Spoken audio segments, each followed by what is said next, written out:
करते हैं। एक समय ऐसा आ जाता है, एक भक्तमाला में बड़ी सुंदर कथा आती है, और एक कथा नहीं ऐसे कई उदाहरण हैं कि जिन्होंने शुरू में भगवान को भजा है और अंत में भगवान ने उनको भजा है।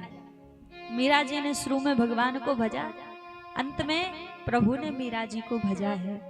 सूरदास ने प्रारंभ में प्रभु को भजा है, अंत में प्रभु ने सूरदास जी को भजा है।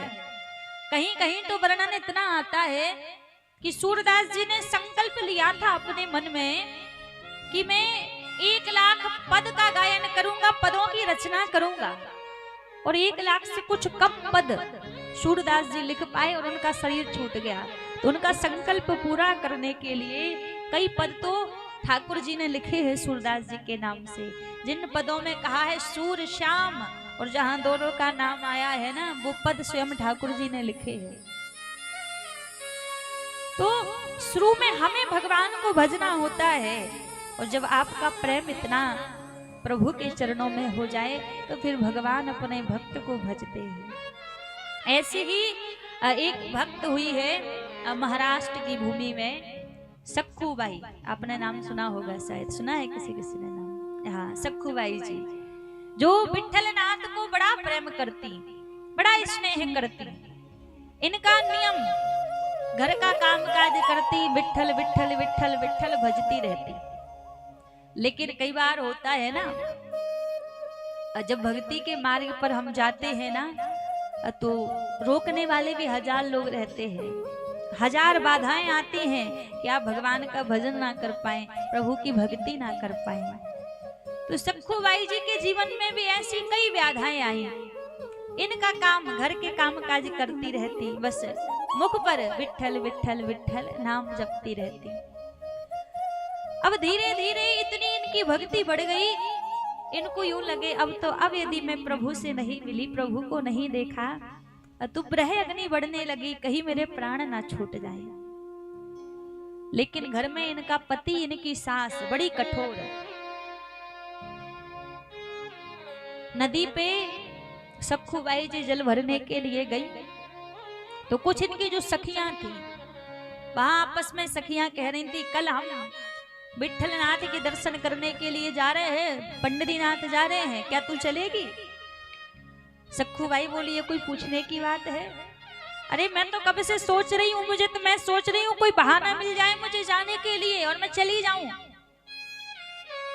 उस जो मटकी लेके आई थी जल भरने के लिए, उसको वहीं रख दिया, कहा अब घर नहीं जाऊंगी। जो वस्त्र पहन रखे थे उन्हीं में कहा चलो अब चले हम। तो घाट से ही चली गई। लेकिन कई लोग होते हैं ना जिनको दूसरों को परेशान करने में आनंद आता है। अब जो जल भरने के लिए आई थी उसमें होंगी 1-2 इनकी सखियां जो पहुंची इनके घर पे और जाकर इनकी सास से कह दिया, अरे तुम तो यहाँ घर में बैठी हो, तुम्हारी बहू देखो कहाँ कहाँ घूम रही है, जल भरने की कह के गई थी और पता नहीं कुछ और अपनी सखियों के साथ पंडरीनाथ जा रही है। अब जैसी सखूबाई की सास ने कहा, अपने पुत्र को बुलाया, इसकी इतनी हिम्मत, हमसे बिना आज्ञा लिए बिना पूछे ये पंडरीनाथ जा रही है, जाओ अभी ज्यादा दूर नहीं पहुंची होगी, उसको लौटा के लाओ। इनका पति गया, अब पैदल यात्रा थी, ज्यादा दूर नहीं पहुंची थी, लौटा के लाई, मारते हुए खचोड़ते हुए उसको लेकर आई और लाकर अपने घर में खूब सास ने डंडों से पिटाई की, खूब इनके पति ने डंडों से पिटाई की। तुम्हारी इतनी हिम्मत, हमसे पूछा नहीं, हमसे आज्ञा नहीं ली और बिना पूछे तो पंडरीनाथ जा रही थी, ये ऐसे नहीं मानेगी। सास ने कहा ऐसे नहीं मानेगी, इसको बांध दो और जब भोजन पानी नहीं मिलेगा ना तो अपने आप उस विठल का नाम भूल जाएगी। यहाँ विठल भोजन पानी देने नहीं आ रहा है, हमारे घर में रहती है, हमारा खाती है और नाम उस विठल का जपती है। पति ने रस्सी से बांध दिया, सुबह से शाम हो गई, कुछ खाने पीने को नहीं दिया, बंधी है लेकिन कोई वो ताप नहीं हृदय में भूख प्यास का, बंधे हुए भी विठल विठल विठल विठल नाम जप रही है। अब नाम प्रभु का जप रही है। एक दिन बीत गया, दूसरा दिन बीत गया, सास देखने को आती बस कि हाँ बंधी है, फिर आके यही कहती अभी भी मान जा, छोड़ दे उस विट्ठल को, भोजन पानी दे देंगे, रस्सी से खोल देंगे, विट्ठल का नाम छोड़ दे। पर ना, विट्ठल विट्ठल विट्ठल विट्ठल जपती रहती। महाराज 3 दिन बीत गए, सास की और इसके पति के हृदय में दया नहीं आई। लेकिन महाराज पंडरीनाथ में बैठे हुए विट्ठल भगवान से नहीं रहा गया, इनके हृदय में दया आ गई। आज माता लक्ष्मी से बोले 56 प्रकार का भोग लगा, दोपहर का समय था, आज भोग नहीं पा रहे हैं, पंडरीनाथ बैठे हुए हैं। और माता लक्ष्मी बोली प्रभु क्या बात है, प्रसाद पाइए, आप भोग क्यों नहीं पा रहे हैं? पंडरीनाथ बोले क्या करें, मेरा भक्त 3 दिन से भूखा है और मैं कैसे आनंद से भोग पालूं, और भूखा ही नहीं साथ साथ में इतने कष्टों को सह रहा है, इतनी संसार की पीड़ा को सह रहा है, मैं कैसे भोग पाऊं? तो लक्ष्मी जी बोली उनकी इच्छा क्या है? उनकी इच्छा यही है कि आप जाओ, जाकर उनको वहीं दर्शन दे दो, ताप मिट जाएगा। विट्ठलनाथ बोले ना, हम ऐसे स्वरूप प्रकट करेंगे ना उनके सामने, तो उनको इस बात की पीड़ा होगी कि मेरे इस दुख को देखकर भगवान आए हैं। और भक्त ये नहीं चाहता कि संसारिक दुख में भगवान मेरे पास आए, भक्त ये चाहता है कि मेरे प्रेम के बस में प्रभु मेरे पास आए, मेरी भक्ति के बल में आए। क्योंकि संसारिक दुख में भक्त नहीं चाहेगा कि संसारिक दुख में हम भगवान को परेशान करें, तो ऐसे प्रसन्न नहीं होगी, कोई ना कोई लीला करनी पड़ेगी। लक्ष्मी जी बोली फिर देखो भक्त का कष्ट मिटाओ जाके। आज भगवान पर नहीं रहा गया। भगवान ने क्या किया, जैसे ही सखुबाई के कक्ष से इनकी सास बाहर गई, और आज भगवान पंडरीनाथ ने सखुबाई की सास का रूप बना लिया, और सखुबाई की सास का रूप बना के सखुबाई के पास आई और बड़े स्नेह से प्रेम से बात करने लगी। देख बेटी, तू 3 दिन से भूखी प्यासी बंधी है, तेरी स्थिति मुझसे देखी नहीं जा रही है, चल मैं तुझे खोल देती हूँ, चलकर कुछ भोजन प्राप्त कर ले, भोजन पा ले, 3 दिन से भूखी प्यासी है। सखुबाई बोली आपको इतनी दया आ रही है मेरे ऊपर, यदि इतनी मेरे ऊपर दया आ रही है ना, तो मुझे भोजन नहीं चाहिए, भोजन नहीं करना, मुझे पंडरीनाथ के दर्शन करना है। आप यदि दया दिखा रही हो तो मुझे पंडरीनाथ भेज दो, मुझे उनके दर्शन करना है। अब वो सास थोड़ी ना थी, वो तो भगवान सास का रूप बना के गए थे। अब तुरंत भगवान ने खोल दिया और खोलते हुए कहा जा और जल्दी आना भगवान के दर्शन करके, पंडरीनाथ के दर्शन करके जल्दी आना।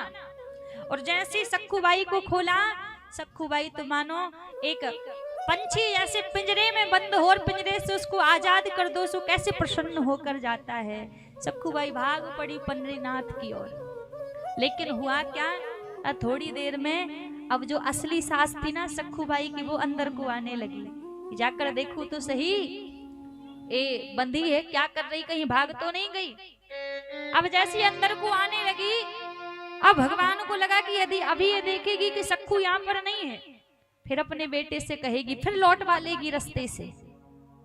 अब क्या करूं, अभी जो भगवान ने सखु की सास का रूप बना रखा था, अब भगवान ने सखुबाई का रूप बना लिया, और सखुबाई का रूप बना के प्रभु बंध गए, उस स्थान पर बंध गए जहां सखुबाई बंधी हुई थी।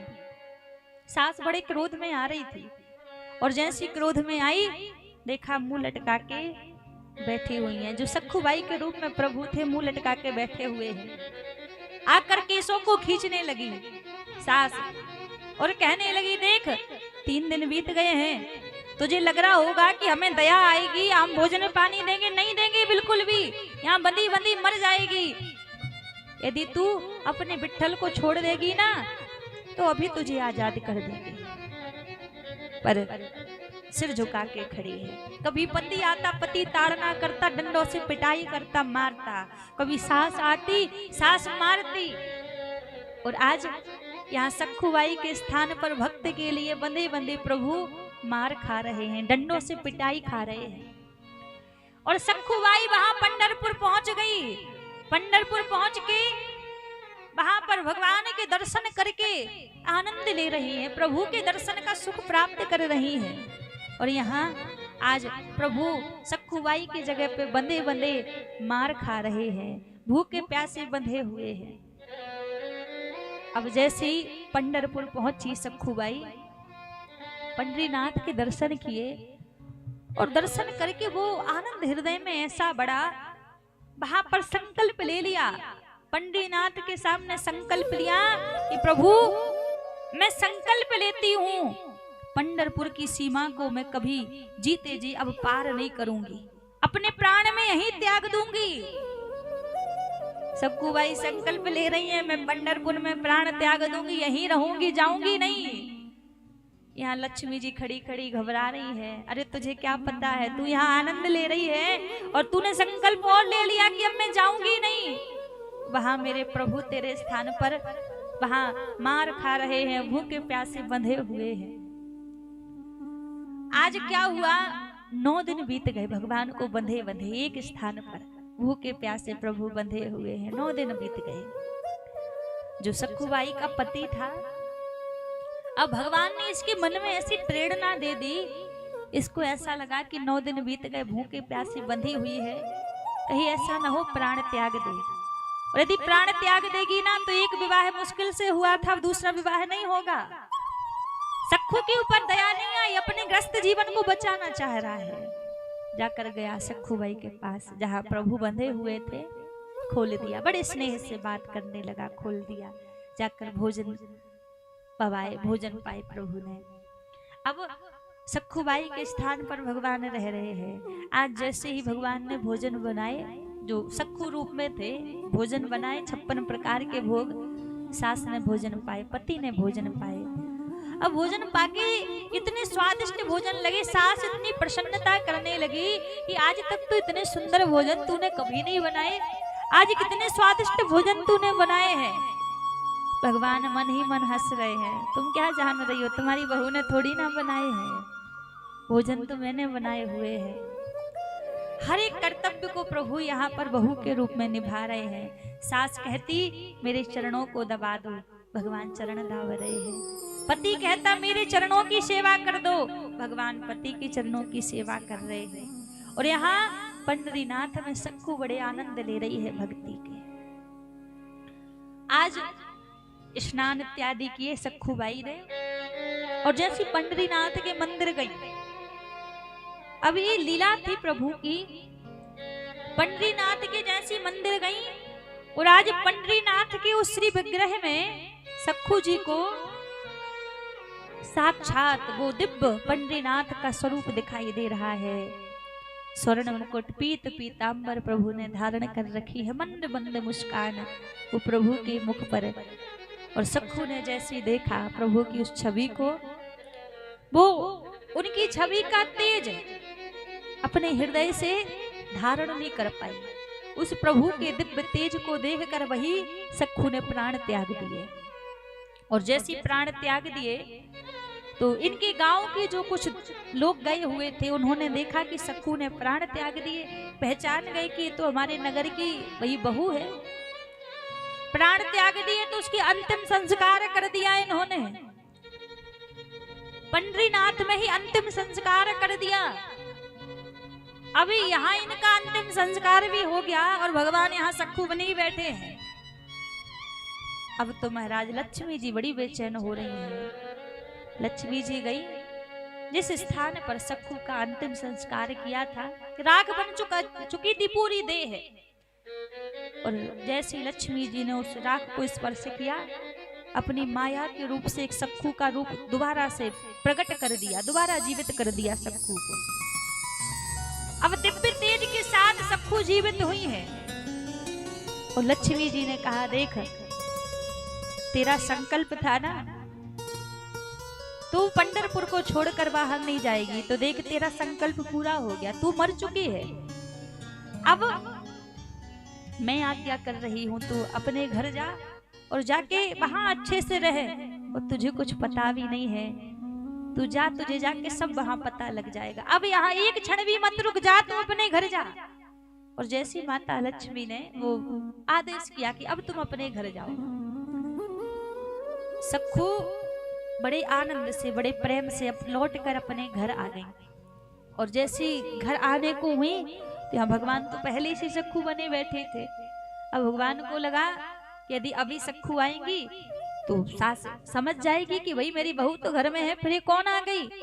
तो जैसे इनको अंदर आना था, यहाँ से भगवान ने मटकी उठाई और मटकी उठा के जल भरने के बहाने भगवान घर से निकल गए, सखू घर के अंदर आ गए। अब सखू घर के अंदर है, लेकिन जिन पंडित लोगों ने वहां पर इनका क्रियाक्रम किया था, अंतिम संस्कार किया था, वो पंडित लोग इनके घर आए।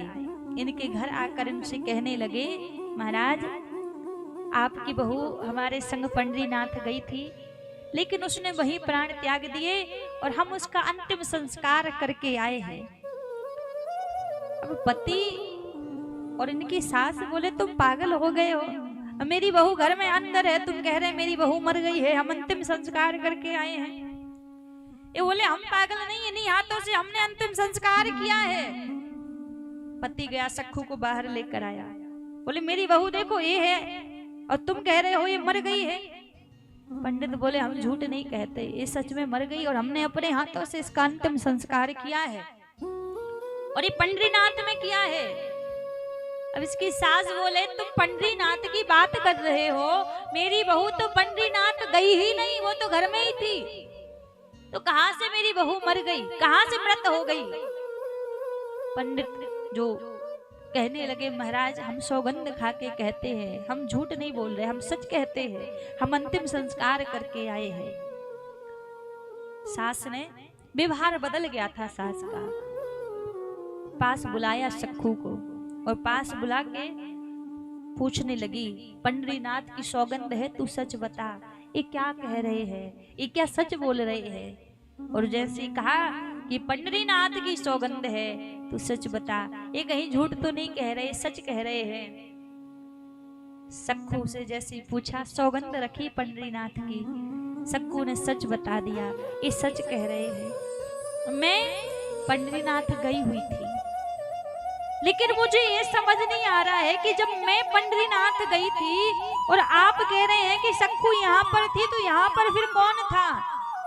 सास ने पूरी बात बताई कि तेरे ही रूप में, बिल्कुल तेरी तरह दिखने वाली, वो कहती थी मैं ही सखू हूँ और ये हमारे साथ यहाँ पर थी। कुछ समय उसने हमारे उस गलत व्यवहार को भी सहन किया। अब तो जैसी सास ने कहा, मानो सखू के हृदय में अब तो धैर्य नहीं है कि मैं तो पंडरीनाथ गई और मुझे लग रहा है कोई और नहीं, वो प्रभु ही यहाँ आए थे।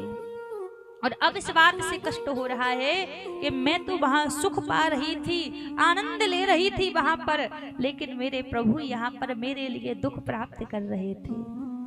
मेरे प्रभु यहाँ पर कष्ट पा रहे थे, बंधे हुए थे। मेरे लिए मेरे प्रभु ने संसारिक लोगों के हाथों से मार खाई, उस वेदना को, उस पीड़ा को सहा, वो कष्ट, वो दुख आज बर्दाश्त नहीं कर पा रही है कि मेरे कारण मेरे प्रभु को इतना दुख हुआ। भैया एक समय हमें भगवान को भजना होता है। यदि एक समय हृदय से हमने प्रभु को भज लिया तो एक समय फिर ऐसा होता है कि भगवान हमें भजते हैं, क्योंकि भगवान खुद कहते हैं, पैर दबाऊं सेज बिछाऊं नौकर बनूं हजार, हाँखूं बैल बनूं कछवारा, बिन तन का रथवार, मैं भगतन को दास भगत मेरो मुकुट मणि। मैं भक्ति के बल पैर दबाऊं, भगतों के पैर दबाऊं, सेज सजाऊं, भगतों की सेज सजाऊं, नौकर बनूं हजार, हजार बार मैं भक्त के लिए नौकर बन जाता हूँ। हाँकू बैल, मैं बैल हाँकता हूँ, हल जोता बन जाता हूँ भक्त के लिए। बनूं कछवार और बिन तनखा को रथवार, अर्जुन के प्रेम में आकर बिना तनखा के रथ को हाँका। मैं भगतन को दास भगत मेरो मुकुट मणि, मैं तो भगतों के चरणों का दास हूँ और मेरे भगत मेरे मुकुट के मणि हैं। प्रभु का प्रेम ऐसा है, प्रभु का स्नेह ऐसा है। आप संसार में यदि आप भरोसा करोगे संसार के लिए आप जीवन बिता दोगे, लेकिन जितना प्रभु हमारे लिए कर सकते हैं भैया, इतना दुनिया में कोई हमारे लिए नहीं कर सकता। कोई नहीं कर सकता भगवान की तरह। प्रभु क्या क्या नहीं करते हैं अपने भक्त के लिए, हर कार्य प्रभु करते हैं बस। और भगवान को हमसे चाहिए क्या? भगवान को हमसे कोई संसार की वस्तु नहीं चाहिए। भगवान को बस हमारे मन का वो स्नेह चाहिए, हमारे मन का वो प्रेम चाहिए।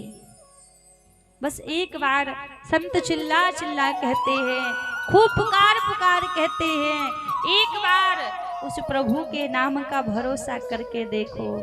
हमको तो आसरा है ए श्याम मुरली वाले, ए श्याम मुरली वाले। संसार के आश्रय जियोगे ना, संसार के भरोसे जियोगे, बार बार ऐसे ही संसार के इस मोह माया जाल में फंसते रहोगे। लेकिन उसके भरोसे, यदि उसके भरोसे जीवन नैया आपने छोड़ दी ना, कहीं जीवन में आपको डगमगाना नहीं पड़ेगा, कभी पछताना नहीं पड़ेगा। होंगे दुनिया वाले महाराज जिनको दुनिया वालों का आसरा होगा, संसार का आसरा होगा, संसार के लोगों का आसरा होगा। हम तो वो मत वाले, वो पागल है जिसको संसार में केवल एक ही आसरा है, केवल एक ही सहारा है। हमको तो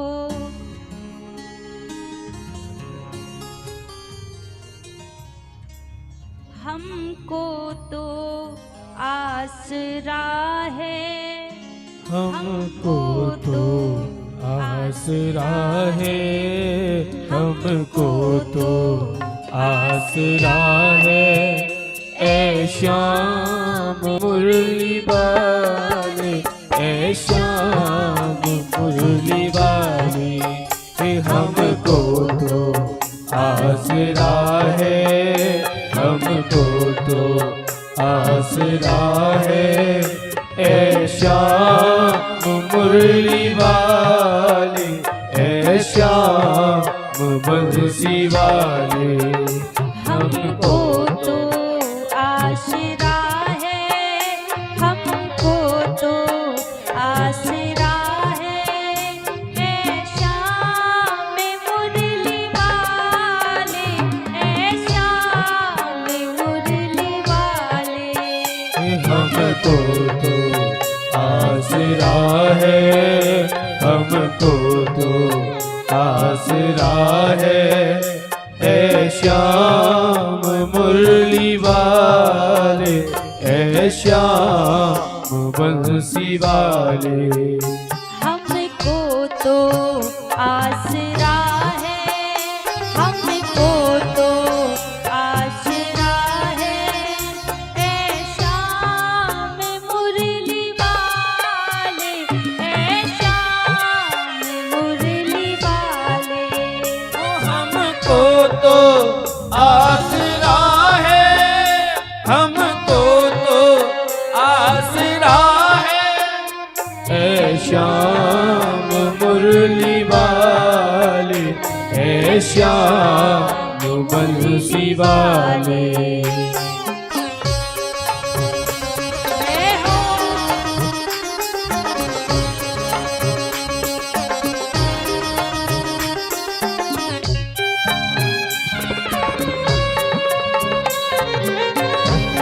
जय हो।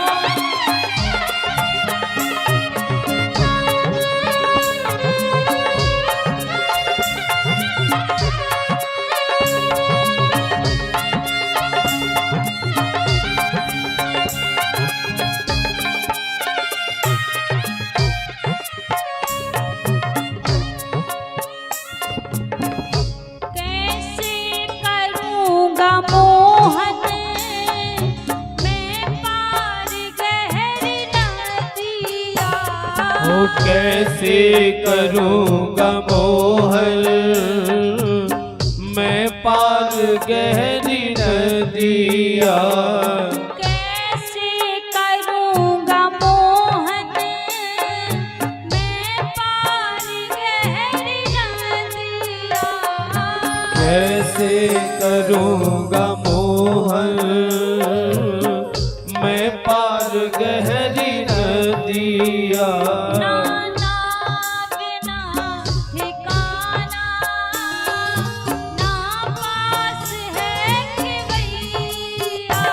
ना नाव ना ठिकाना ना पास है खिवैया कोई नहीं हमारा, कोई नहीं हमारा मुझे पारी जो उतारे, मुझे पारी जो उतारे। हमको तो आसरा है, हमको तो आसरा है ऐशा मुरली वाले ऐशा बंसी वाले हमको तो आसरा है हमको तो आसरा है ऐशा मुरली वाले ऐशा बंसी वाले फूलहारे के सहारे की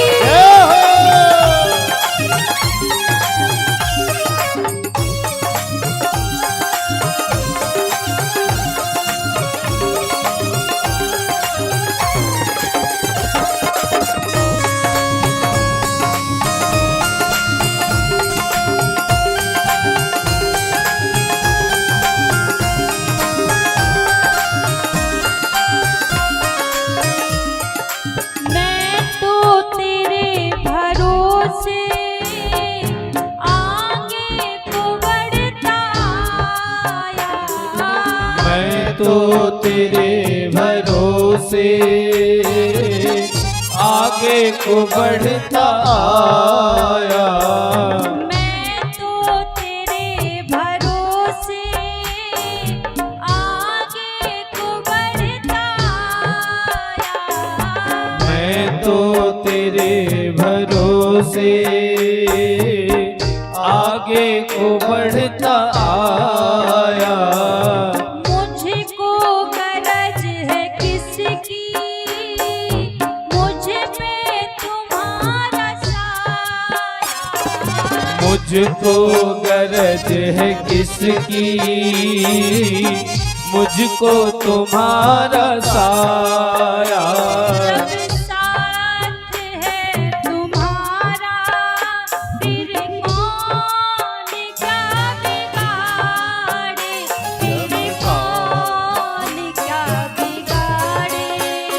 मुझको तो आसरा है, मुझको तो आसरा है ऐशा में मुरली वाले, ऐशा में मुरली वाले मुझको तो आसरा है मुझको तो आसरा है ऐ श्याम मुरली वाले ऐ श्याम बंसी वाले मुझको तो आसरा है, मुझको तो आसरा है ऐशा में मुरली वाले, ऐशा में मुरली वाले।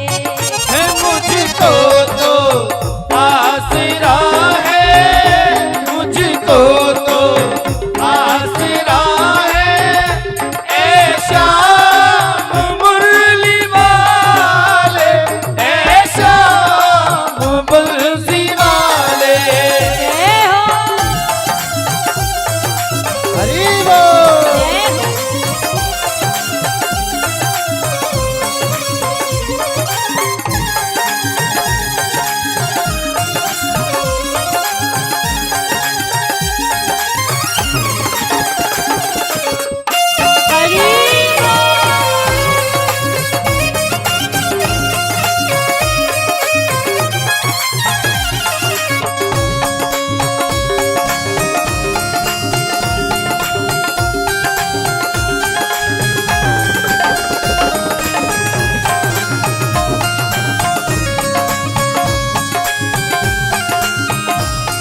करूं मैं बोलो, तुम भी नजर न आते। भक्त कह रहा है सरकार, आपके भरोसे पर तो मैं सब छोड़कर निकला हूँ, लेकिन अब आप भी मुझे दिखाई नहीं दे रहे हैं, आप भी नजर नहीं आ रहे, अब क्या करूं मैं, अब कहाँ जाऊं। लेकिन हाँ, विश्वास है आप छिपे जरूर हैं, लेकिन एक ना एक दिन आप ऐसी कृपा करेंगे, आप अवश्य हमारे सामने आएंगे, अपनी एक झलक एक छवि अवश्य आप दिखाएंगे। भक्त कह रहा है प्रभु अब क्या करूं मैं बोलो, तुम भी नजर न आते। अब क्या करूं मैं बोलो, तुम भी नजर न आते। विश्वास है कन्हैया, आओगे क्यों सताते। विश्वास है कन्हैया, आओगे क्यों सताते। नंदू सुनो न मोहन, नैया तेरे हवाले, नैया तेरे हवाले।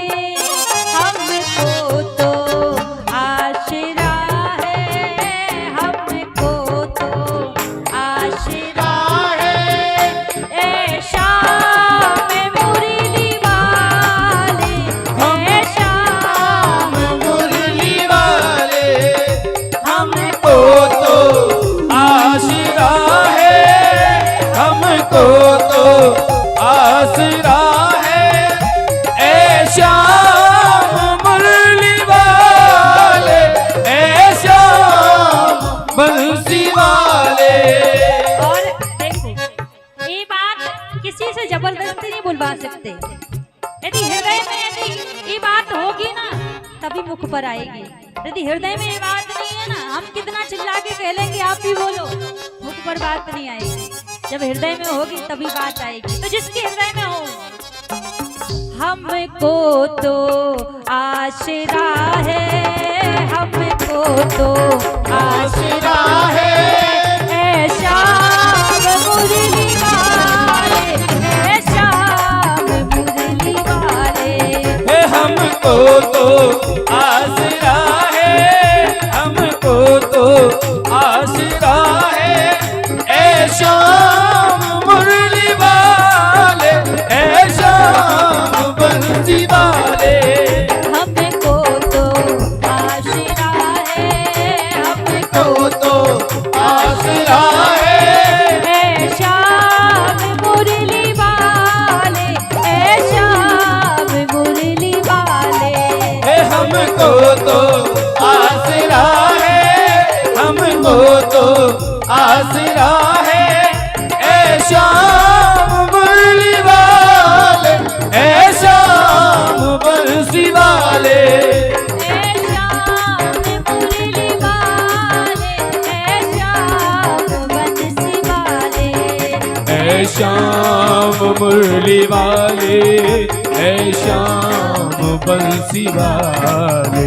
ए शाम मुरली वाले, ए शाम बंसी वाले।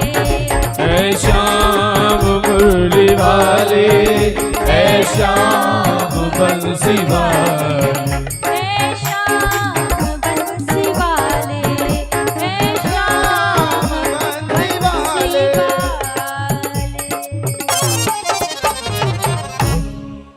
हमको तो आसरा है, मुझको तो आसरा है। ए शाम बंसी वाले।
मन में एक विश्वास हो, एक आसरा, प्रभु मैं इस संसार में रह जरूर रहा हूं, लेकिन केवल मात्र आपके आश्रय, आपके भरोसे में इस संसार में रह रहा हूं। और यदि भगवान का भरोसा आपको है, प्रारंभ आप कर दो भगवान की ओर जाना, फिर गारंटी उनकी है, वो हाथ पकड़ के बुला लेंगे। तू जो आवे एक पग, मैं आऊं पग चार। आप जाना प्रारंभ तो करो प्रभु की तरफ, प्रभु हाथ पकड़ कर ना बुला लें तो कहना सुनीरी मैंने निर्बल केवल रहा। जिसका कोई नहीं है ना, उसके प्रभु होते हैं। तो भागवत का ना मूल उद्देश्य यही है कि जीव का, हर एक प्राणी का संबंध भगवान से स्थापित करा दे। और देखो, केवल हमारा कथा कहने का उद्देश्य यदि रहता तो सीधी सीधी कथा सुना के आपको हम चले जाएंगे, लेकिन हमें पता है कथा किसी को याद नहीं रहेगी, लेकिन कथा के माध्यम से यदि कोई भाव आपके मन को स्पर्श कर गया ना, तो वो एक भाव आपका जीवन बदल देगा। एक भाव यदि स्पर्श कर गया, तो कथा का मूल उद्देश्य यही है कि आप भगवान के श्री चरणों से जुड़ जाओ। जब व्यक्ति युगल पंथ का अनुगामी बनता है, युगल सरकार की सेवा करने के लिए निकलता है, युगल पंथ पर निकलता है, तब महाराज संसार सब उसको कृष्णमय दिखाई देता है। संसार में जिसको देखेगा उसको ठाकुर जी का ही स्वरूप दिखाई देगा, प्रभु ही दिखाई देंगे। क्योंकि भागवत जी की कृपा ऐसी होती है कि भागवत जी की कृपा से उसके जीवन के सारे कष्ट मिट जाते हैं, सारे जीवन के दुख मिट जाते हैं। अब इसका मतलब ये नहीं है आप विचार करें कि हमने कथा सुन ली तो आपके जीवन में दुख नहीं आएगा, आपके जीवन में कष्ट नहीं आएगा, आपको सुख ही सुख मिलेगा। ये नहीं रहे, कष्ट आएगा, लेकिन भागवत सुनने से ये होगा कि जब आपके जीवन में कष्ट आएगा ना, तो उस कष्ट को सहने के लिए आपको अकेले नहीं खड़ा रहना पड़ेगा। आपके बगल में आप महसूस करोगे तो वो ठाकुर जी आपको खड़े दिखाई देंगे। एक आसरा आपके संग हो जाएगा, एक सहारा आपके संग हो जाएगा। ये भागवत जी से मिलेगा, क्योंकि भागवत जी का वो प्रभाव है कि संसार के तापों को नष्ट कर देती है, लेकिन संसार के ताप तो मिटा देती है, पर हृदय में फिर एक ताप उत्पन्न हो जाता है। एक ताप हृदय में रहता है, केवल प्रभु के मिलन का ताप हृदय में रहता है। और भैया, ये ताप मिल जाना बड़े सौभाग्य की बात है। बड़े भाग्यों से ये ताप हृदय में आता है कि भगवान से मिलने की इच्छा आ जाए मन में। संसार के ताप से तो हर एक व्यक्ति ही गुजर रहा है, संसार के ताप में तो हर एक व्यक्ति परेशान हो रहा है। अहो भाग्य तो वो है जिसके हृदय में कृष्ण मिलन का ताप आ जाए, प्रभु मिलन का ताप आ जाए। किस्मत वाला तो वो है। संसार के तापों से तो सभी गुजर रहे हैं, सभी भटक रहे हैं। हजारों लोग रोते देखे हैं, लेकिन संसार के लिए रोते देखे हैं। बिरला वो होता है जो प्रभु के लिए रोता है। संसार के लिए तो सभी रो रहे हैं, खुद को सुखी करने के लिए सभी रो रहे हैं, सभी प्रयास कर रहे हैं, लेकिन बिरला हृदय वही है जो ठाकुर जी को पाने के लिए रोता है। उसका हृदय, उसके जीवन में दुख यही रहता है कि मुझे कुछ नहीं चाहिए, मुझे बस चाहिए तो बस प्रभु की भक्ति चाहिए, प्रभु का प्रेम चाहिए। ओरछा में एक हरे राम व्यास जी रहा करते थे। तो हरे राम व्यास जी जब वृंदावन गए तो वृंदावन में बड़े आनंद से श्री राधा वल्लभ लाल के दर्शन करते, राधा वल्लभ लाल जी की सेवा करते। अब कई वर्ष हो गए थे इनको वृंदावन पहुंचे, तो जो ओरछा के राजा थे मधुकर शाह जी, इन्होंने कुछ ब्राह्मणों से कहा कि आप वृंदावन जाओ और मुझे हरे राम व्यास जी की बड़ी याद आ रही है, तो आप वृंदावन से हरिराम व्यास जी को लेकर ओरछा आ जाओ। कुछ विप्र देवता ब्राह्मण हरिराम व्यास जी को लेने के लिए वृंदावन आए। हरिराम व्यास जी से कहा आपको मधुकर शाह ने बुलाया है, आप लौट के चलिए। अब हरिराम व्यास जी ने जैसे सुना मधुकर शाह ने बुलाया है, भोर की बेला थी। मधुकर शाह बोले महाराज ऐसा करें पहले राधा वल्लभ जी की मंगल आरती का दर्शन कर लें फिर चलेंगे। ब्राह्मणों ने कहा ठीक है। राधा वल्लभ जी की मंगल आरती के दर्शन कर लिए। अब बोले महाराज क्यों ना संध्या आरती के और दर्शन कर लें फिर चलेंगे। संध्या आरती के दर्शन कर लिए। अब बोले महाराज कल तो राधा वल्लभ जी का ब्यावला है, अब क्यों ना उनके ब्यावला के दर्शन कर लें फिर चलेंगे। ऐसे करते करते 6 महीने बीत गए। शाम को कहते सुबह चलेंगे, सुबह कहते शाम को चलेंगे। हरिराम व्यास जी की इतनी निष्ठा वृंदावन के प्रति, और ये हमेशा एक ही प्रयास किया करते, कोई भी व्यक्ति यदि वृंदावन आए तो बस यही सोचते पूरा साम दाम दंड भेद सब लगा देते कि इसका भी वृंदावन ना छूटे, इसका भी ब्रजवास हो जाए। खुद तो ब्रज के अनुगामी, पर कोई और आए तो उसको भी प्रयास करे कि इसका भी ब्रज ना छूटे, ये भी ब्रजवासी बन जाए। अभी प्रयास कर रहे हैं कि ब्राह्मण देव आए हुए हैं, कम से कम मेरे बहाने ये भी ब्रजवास कर ले। 6 महीने धीरे धीरे बीत गए। अब तो महाराज एक बार और क्या हुआ, एक वैष्णव अपने शालिग्राम जी को लेकर वृंदावन आए। अब जब वृंदावन आए तो कुछ समय के लिए आए और अपने शालिग्राम जी को हरिराम व्यास जी को दे दी, आप रखिए कुछ समय, जब हम जाएंगे तो ले लेंगे। अब कुछ समय वो वृंदावन में रहे। एक दिन हरिराम व्यास जी के पास आए, कहा महाराज अब हमने वृंदावन की यात्रा बहुत कर ली, अब हम कहीं और जाएंगे, हम अब अयोध्या जाएंगे, हमारे शालिग्राम जी लाओ, उनको हम ले जाएं।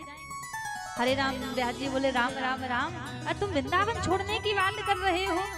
लोग तो वृंदावन के लिए प्राण त्यागने को तैयार हैं कि वृंदावन मिल जाए, और तुम वृंदावन से जाना चाहते हो। हरिराम व्यास जी मन ही मन सोच रहे हैं प्रभु ऐसा मत करो, इनका वृंदावन मत छुटवाओ। उस समय जो युगल सरकार हैं, जो आज पन्ना जिले में विराजते हैं, पन्ना के युगल सरकार जी हैं, पहले वृंदावन में विराजते थे, वृंदावन में रहते थे। तो इन्होंने जो इनके शालिग्राम भगवान थे उन्हीं के पास बिठा रखे थे, युगल सरकार के पास। तो ये वैष्णव बोले मेरे शालिग्राम भगवान को लेकर आओ। अब हरिराम व्यास जी मन ही मन सोचते जा रहे प्रभु इनका वृंदावन ना छूटे, वृंदावन ना छूटे। और जैसे शालिग्राम जी को लेने के लिए गए, जिस डिब्बे में शालिग्राम जी को विराजित कर रखा था, इन्होंने क्या किया, शालिग्राम जी को उठाया और जुगल सरकार के चरणों के पास रख दिए। अब मंदिर की खिड़की के पास एक चिड़िया बैठी थी, उस चिड़िया को उठाया, डिब्बे में बिठा के बंद कर दिया और उनसे कहा लीजिए अपने शालिग्राम जी ले जाओ। और हाँ, वृंदावन से जा रहे हो पहले यमुना जी स्नान करना, खूब अपने शालिग्राम जी को यमुना स्नान कराना फिर जाना। वैष्णव बोले ठीक है। अब यमुना जी के किनारे पहुंचे, यमुना स्नान किए, यमुना स्नान खुद ने कर लिए।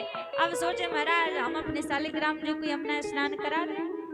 अब जैसे स्नान कराने के लिए ढक्कन खोला तो चिड़िया थी सो उड़ गई। अब चिड़िया जैसी उड़ी, वैष्णव जी फिर दौड़े दौड़े आए हरिराम व्यास जी के पास, महाराज महाराज हमारे शालिग्राम भगवान तो उड़कर वापस वृंदावन आ गए हैं, आपको दिखे कहीं? अब हरिराम व्यास जी बोले महाराज हम तो पहले ही कह रहे थे आपको वृंदावन छोड़ के जाना है और आपके भगवान का जाने का मन नहीं है, आपके शालिग्राम जी का मन नहीं है जाने का वृंदावन छोड़ के, और आपको जाना है। अब देख लो, अब आज के बाद वृंदावन छोड़ के मत जाना। देखो तुम्हारे शालिग्राम जी खुद वृंदावन उड़ के आ गए, हम देखते हैं कहाँ है। और जैसे मंदिर की ओर गए तो देखेंगे क्या, क्योंकि पहले बिठा दिए थे उनको जुगल सरकार के पास में, और बोले देखो जाकर तुम्हारे शालिग्राम जी वो बैठे, आके फिर बैठ गए यहीं पर, अब कभी वृंदावन छोड़ के मत जाना। तो ऐसा प्रयास करते थे कि किसी का वृंदावन ना छूटे, अखंड वास हो जाए। अब जो ब्राह्मण देव इनको लेने के लिए आए थे हरिराम व्यास जी को, तो जो हित हरिवंश महाप्रभु जी थे जिन्होंने राधा वल्लभ जी को प्रकट किया, जिनकी सेवा की, उनके पास गए। और कहा महाराज हम ओरछा से आए हैं हरे राम व्यास जी को लेने। 6 महीने बीत गए, रोज करते हैं कल चलेंगे पर जाते नहीं महाराज, ना वो जाते हैं और ना हम जा पा रहे हैं। हमसे मधुकर साहब ने कहा है यदि आप इनको हरे राम व्यास जी को लेकर नहीं आए तो लौट कर मत आना, आप इनको आज्ञा कीजिए, आप इनके गुरुदेव हैं, आपकी आज्ञा को टालेंगे नहीं यदि आप कह देंगे तो। हे हरिवंश महाप्रभु जी बोले ठीक है आने दो, हम आज्ञा करते हैं वो जाएंगे। अब जैसी कहा कि हम आज्ञा करते हैं, हरे राम व्यास जी वृंदावन की परिक्रमा लगा रहे थे। उसी समय महाराज एक वैष्णव आए और बोलने लगे हरे राम व्यास जी से महाराज शाम को संध्या करने आप राधा वल्लभ जी मत जाना। बोले क्यों, तुम्हें पता है तुम्हें ले जाने के लिए कुछ ओरछा के ब्राह्मण घूम रहे हैं वृंदावन में। बोले हाँ। बोले उन्होंने महाप्रभु जी से जाकर कह दिया है कि आपको आज्ञा कर दे वृंदावन से जाने की। और जैसे सुना कि महाप्रभु जी आज मुझे आज्ञा करने वाले हैं वृंदावन छोड़ने की, सुनते मूर्छित होकर गिर पड़े। मूर्छित होकर गिर पड़े। जब थोड़ी देर में मूर्छा टूटी, यमुना स्नान किया। यमुना स्नान करके अपने पूरे मुख पर काजल से कालिंग पोत लिया और पागलों की तरह जा रहे हैं। रास्ते में एक गधा चलता हुआ जा रहा था। हरे राम व्यास जी उस गधे के ऊपर बैठ गए और चले जा रहे हैं। किसी ने संदेश दिया महाप्रभु को कि महाराज जब से हरे राम व्यास जी ने सुना है कि आप उनको वृंदावन से जाने की आज्ञा कर रहे हैं, पागल हो गए हैं, पागलों की तरह घूम रहे हैं। जैसे महाप्रभु जी आए और आकर ये स्थिति पागल की तरह स्थिति देखी हरे राम व्यास जी की। और ज्ञानियों में कहा जाए ना तो जिस समय हरे राम व्यास जी थे पूरे भारतवर्ष में हरे राम व्यास जी की तरह कोई दूसरा व्यक्ति ज्ञानी नहीं था। शास्त्रार्थ कर देते, काशी के ब्राह्मणों से शास्त्रार्थ किया, हर जगह शास्त्रार्थ करके पराजित कर देते, इतने बड़े ज्ञानी थे। आज जब महाप्रभु जी ने दृश्य देखा तो कहा हरे राम व्यास जी ये स्थिति क्या बना रखी है आपने। जैसे कहा कि स्थिति क्या बना रखी है। हरे राम व्यास जी बोले गुरुदेव मुझे पता है आज आप मुझे वृंदावन छोड़ने की आज्ञा देना चाह रहे हैं, और जो व्यक्ति वृंदावन छोड़ता है उसकी स्थिति तो यही होती है। उसकी स्थिति तो यही होनी है कि जो अहोभाग्य होते हैं जब वृंदावन का वास मिलता है और उसका फिर जीवन ही बर्बाद हो जाता है जब वो किसी भी कारणवश से यदि वृंदावन को छोड़े। तो ये दुख इनके मन में ऐसा सता गया। तो महाराज जीवन में दुख रहे ना तो इस बात का दुख रहे कि कहीं मेरे सरकार मुझसे ना छूट जाएं, कहीं ठाकुर जी की सेवा ना छूट जाए, कहीं मेरे गुरुदेव के चरण ना छूट जाएं, कहीं वृंदावन ना छूट जाए। ये दुख हमारे हृदय में रहना चाहिए। ऐसो दुख दी जो ही माही, ये दुख हमारे हृदय में रहना चाहिए। हमारे ब्रज वृंदावन में कभी रसिक ये नहीं कहते, संत ये नहीं कहते कि प्रभु हमें आपके चरणों से दूर जाना पड़े। एक पद है, भोरी सखी जी ने एक पद गाया है कि मुझे जीवन में कैसा दुख मिले। हम भगवान के पास जाते हैं ना प्रभु सुख संपत्ति घर आवे कष्ट मिटे तन का, हम इतना सब मानते हैं। लेकिन भोरी सखी जी जिन्होंने साक्षात भगवान का प्रिया प्रीतम का दर्शन किया है, निकुंज की सेवा की है, उन्होंने एक बड़ा प्यारा पद गाया है। पद में कहा है मुझे जीवन में प्रभु कैसा दुख मिले, कैसा दुख मेरे जीवन में आवे। वो पद गा के ठाकुर जी को रुझाते थे, राधा वल्लभ जी को, राधा वल्लभ जी को सुना कर कहते थे प्रभु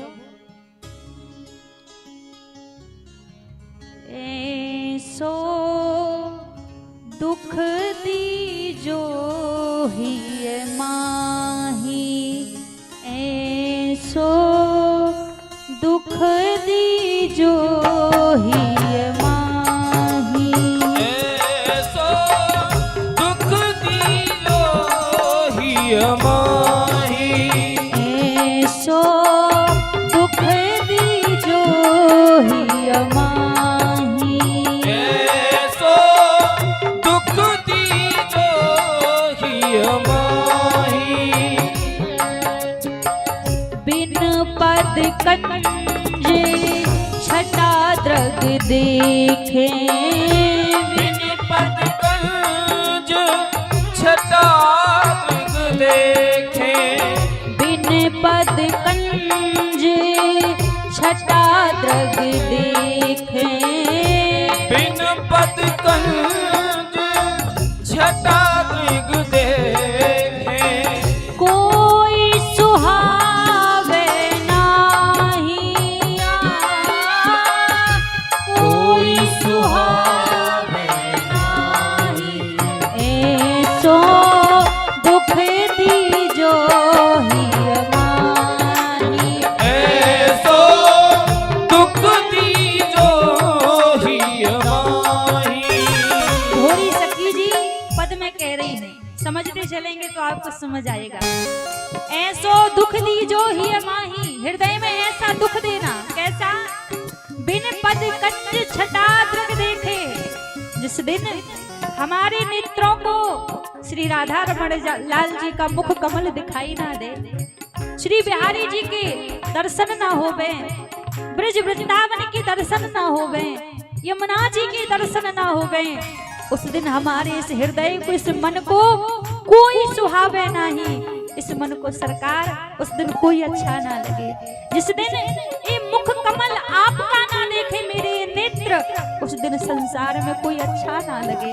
ऐसा दुख मेरे हृदय को दीजिए, मेरे हृदय को ऐसा दुख चाहिए कि जब आपको देखूं तो हृदय प्रसन्न हो जाए, और जब आप ना दिखें तो संसार में कोई अच्छा ना लगे।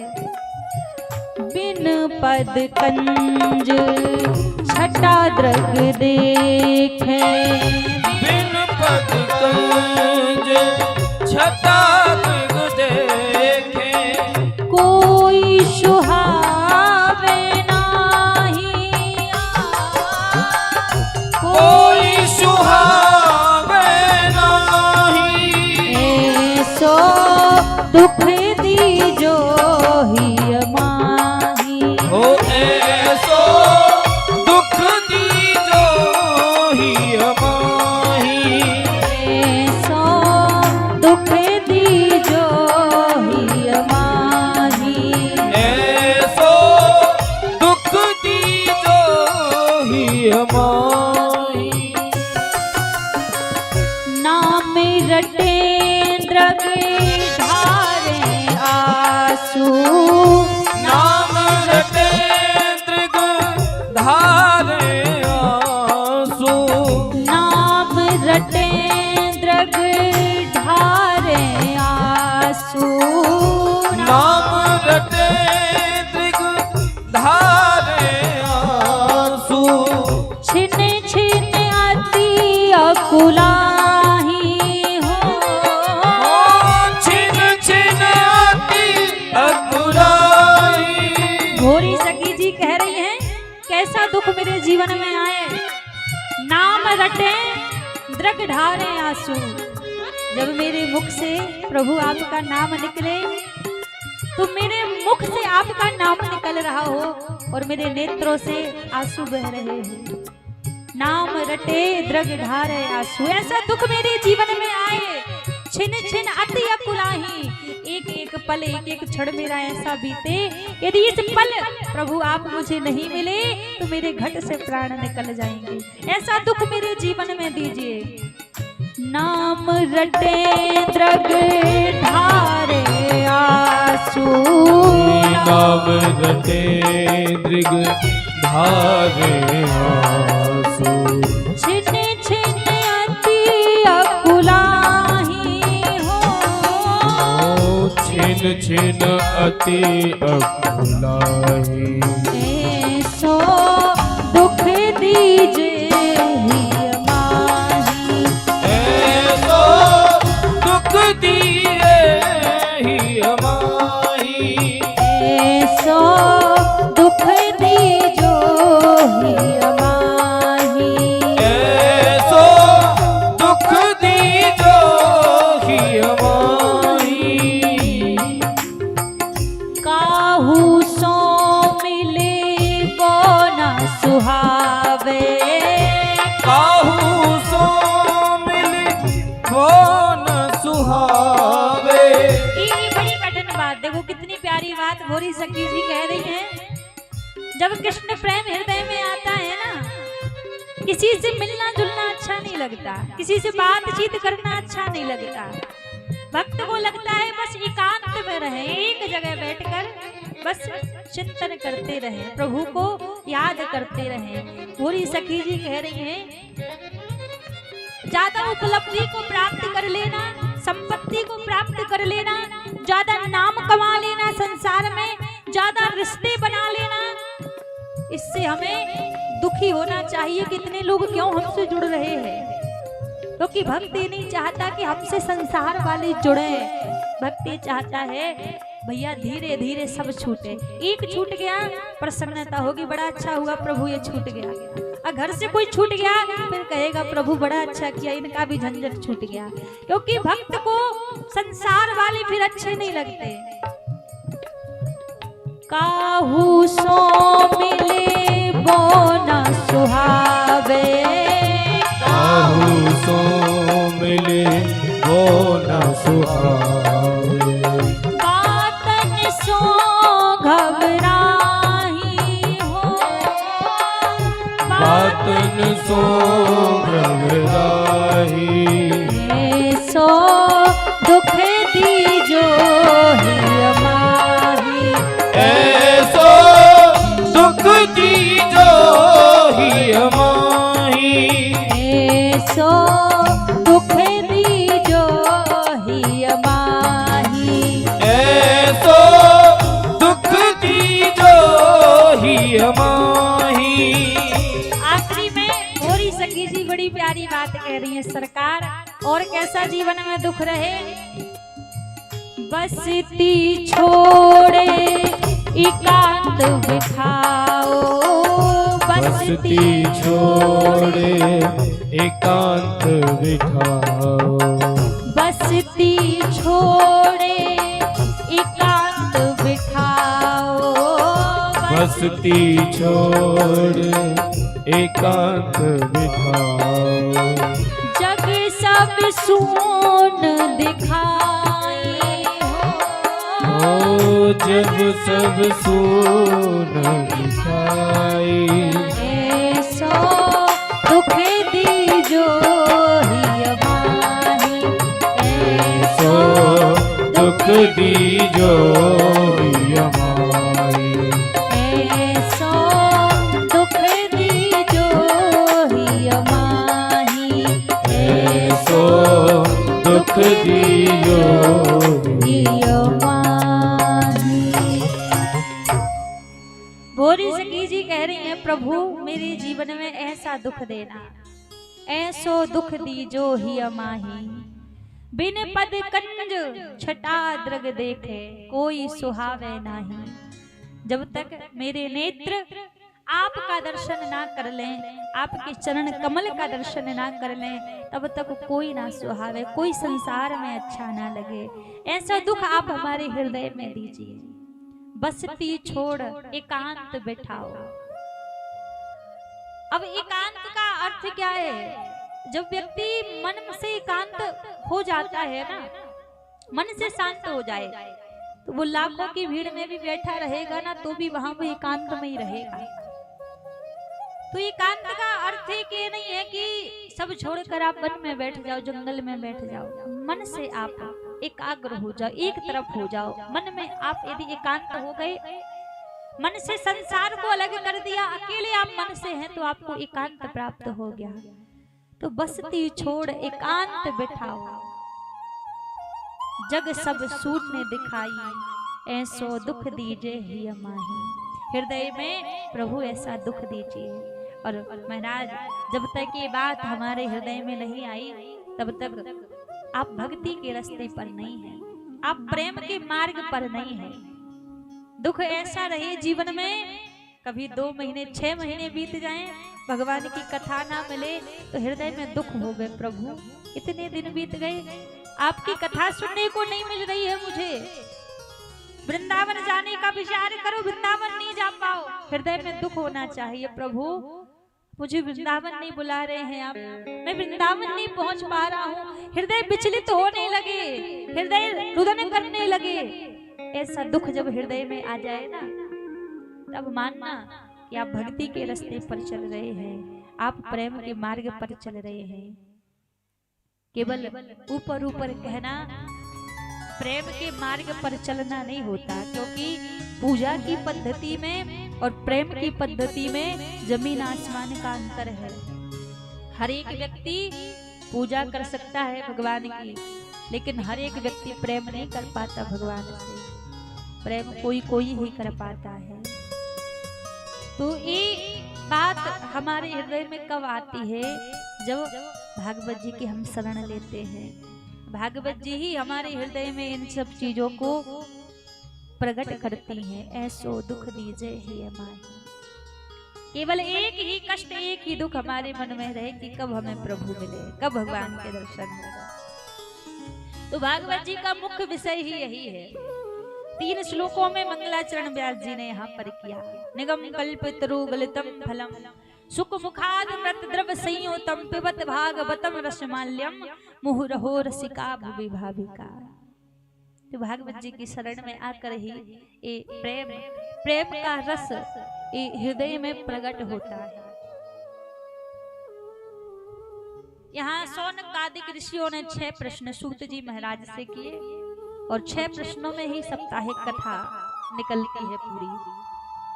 और उन 6 प्रश्नों के उत्तर सूत जी महाराज शौनक ऋषियों को दे रहे हैं। पहला प्रश्न किया, मानव के लिए सबसे बड़ा धर्म क्या है? दूसरा प्रश्न किया कि देवता श्रेष्ठ कौन है? तीसरा प्रश्न किया कि भगवान को वेद में अजन्मा क्यों कहा गया? और चौथा प्रश्न किया कि भगवान के अवतार कितने हैं? और 5वां प्रश्न किया वक्ता श्रेष्ठ कौन है? और 6वां प्रश्न किया कि भगवान जब इस धराधाम को छोड़कर गए तो धर्म किसकी शरण में गया? ये 6 प्रश्न यहाँ पर शौनकादिक ऋषियों ने सूत जी महाराज से किए। और इन 6 प्रश्नों के उत्तर जब सूत जी महाराज देने लगे तो कहा पहले हम श्री सुखदेव जी का ध्यान कर लें, उसके बाद हम आपको इन 6 प्रश्नों के उत्तर देंगे। तो सुखदेव जी महाराज के चरणों में सूत जी महाराज प्रणाम कर रहे हैं। यम प्रवजन्ते मनुपेते मपेते कृत्यम द्वैपायनो बृहकातर आजुहाव पुत्रेति तन्मयतया तरबोभिनेदु तम सर्वभूत हृदय मुनिमानतोस्मि। सुखदेव जी के चरणों में प्रणाम किया और शौनकादिक ऋषि तुरंत ही पूछने लगे, महाराज हमने सुना है कि जब भागवत जी का अध्ययन करके सुखदेव जी वन में चले गए थे तो फिर वनों में से लौटकर कैसे आए और कैसे राजा परीक्षित को भागवत की कथा सुनाई? और राजा परीक्षित कौन है, किसके पुत्र हैं? आप हमें एक कथा श्रवण कराइए। तो सूत जी महाराज शौनक ऋषियों को राजा परीक्षित के जन्म की कथा श्रवण कराते हैं। जब कौरव और पांडवों का युद्ध चल रहा था तो युद्ध में सारे कौरव मारे गए। रणभूमि में पड़ा पड़ा दुर्योधन विलाप कर रहा था। उसी समय अश्वत्थामा आए और आकर पूछने लगे, मित्र तुम क्यों रो रहे हो? तुम्हारी ये दशा किसने की? दुर्योधन बोले, आप जानते हैं मेरा इस संसार में केवल एक ही शत्रु है और वो है पांडव। मैं इसलिए नहीं रो रहा कि मैं महाभारत का युद्ध हार गया हूं, मैं इसलिए रो रहा हूं कि हम पांडव केवल 5 भाई थे और हम कौरव 100 भाई थे। 100 में से एक भी जीवित नहीं रहा और 5 पांडवों में से एक भी नहीं मरा। यदि 5 पांडवों में से एक पांडव भी मर जाए तो मैं हंसते हंसते अपने प्राण त्याग दूंगा। अश्वत्थामा बोले, इतनी सी बात?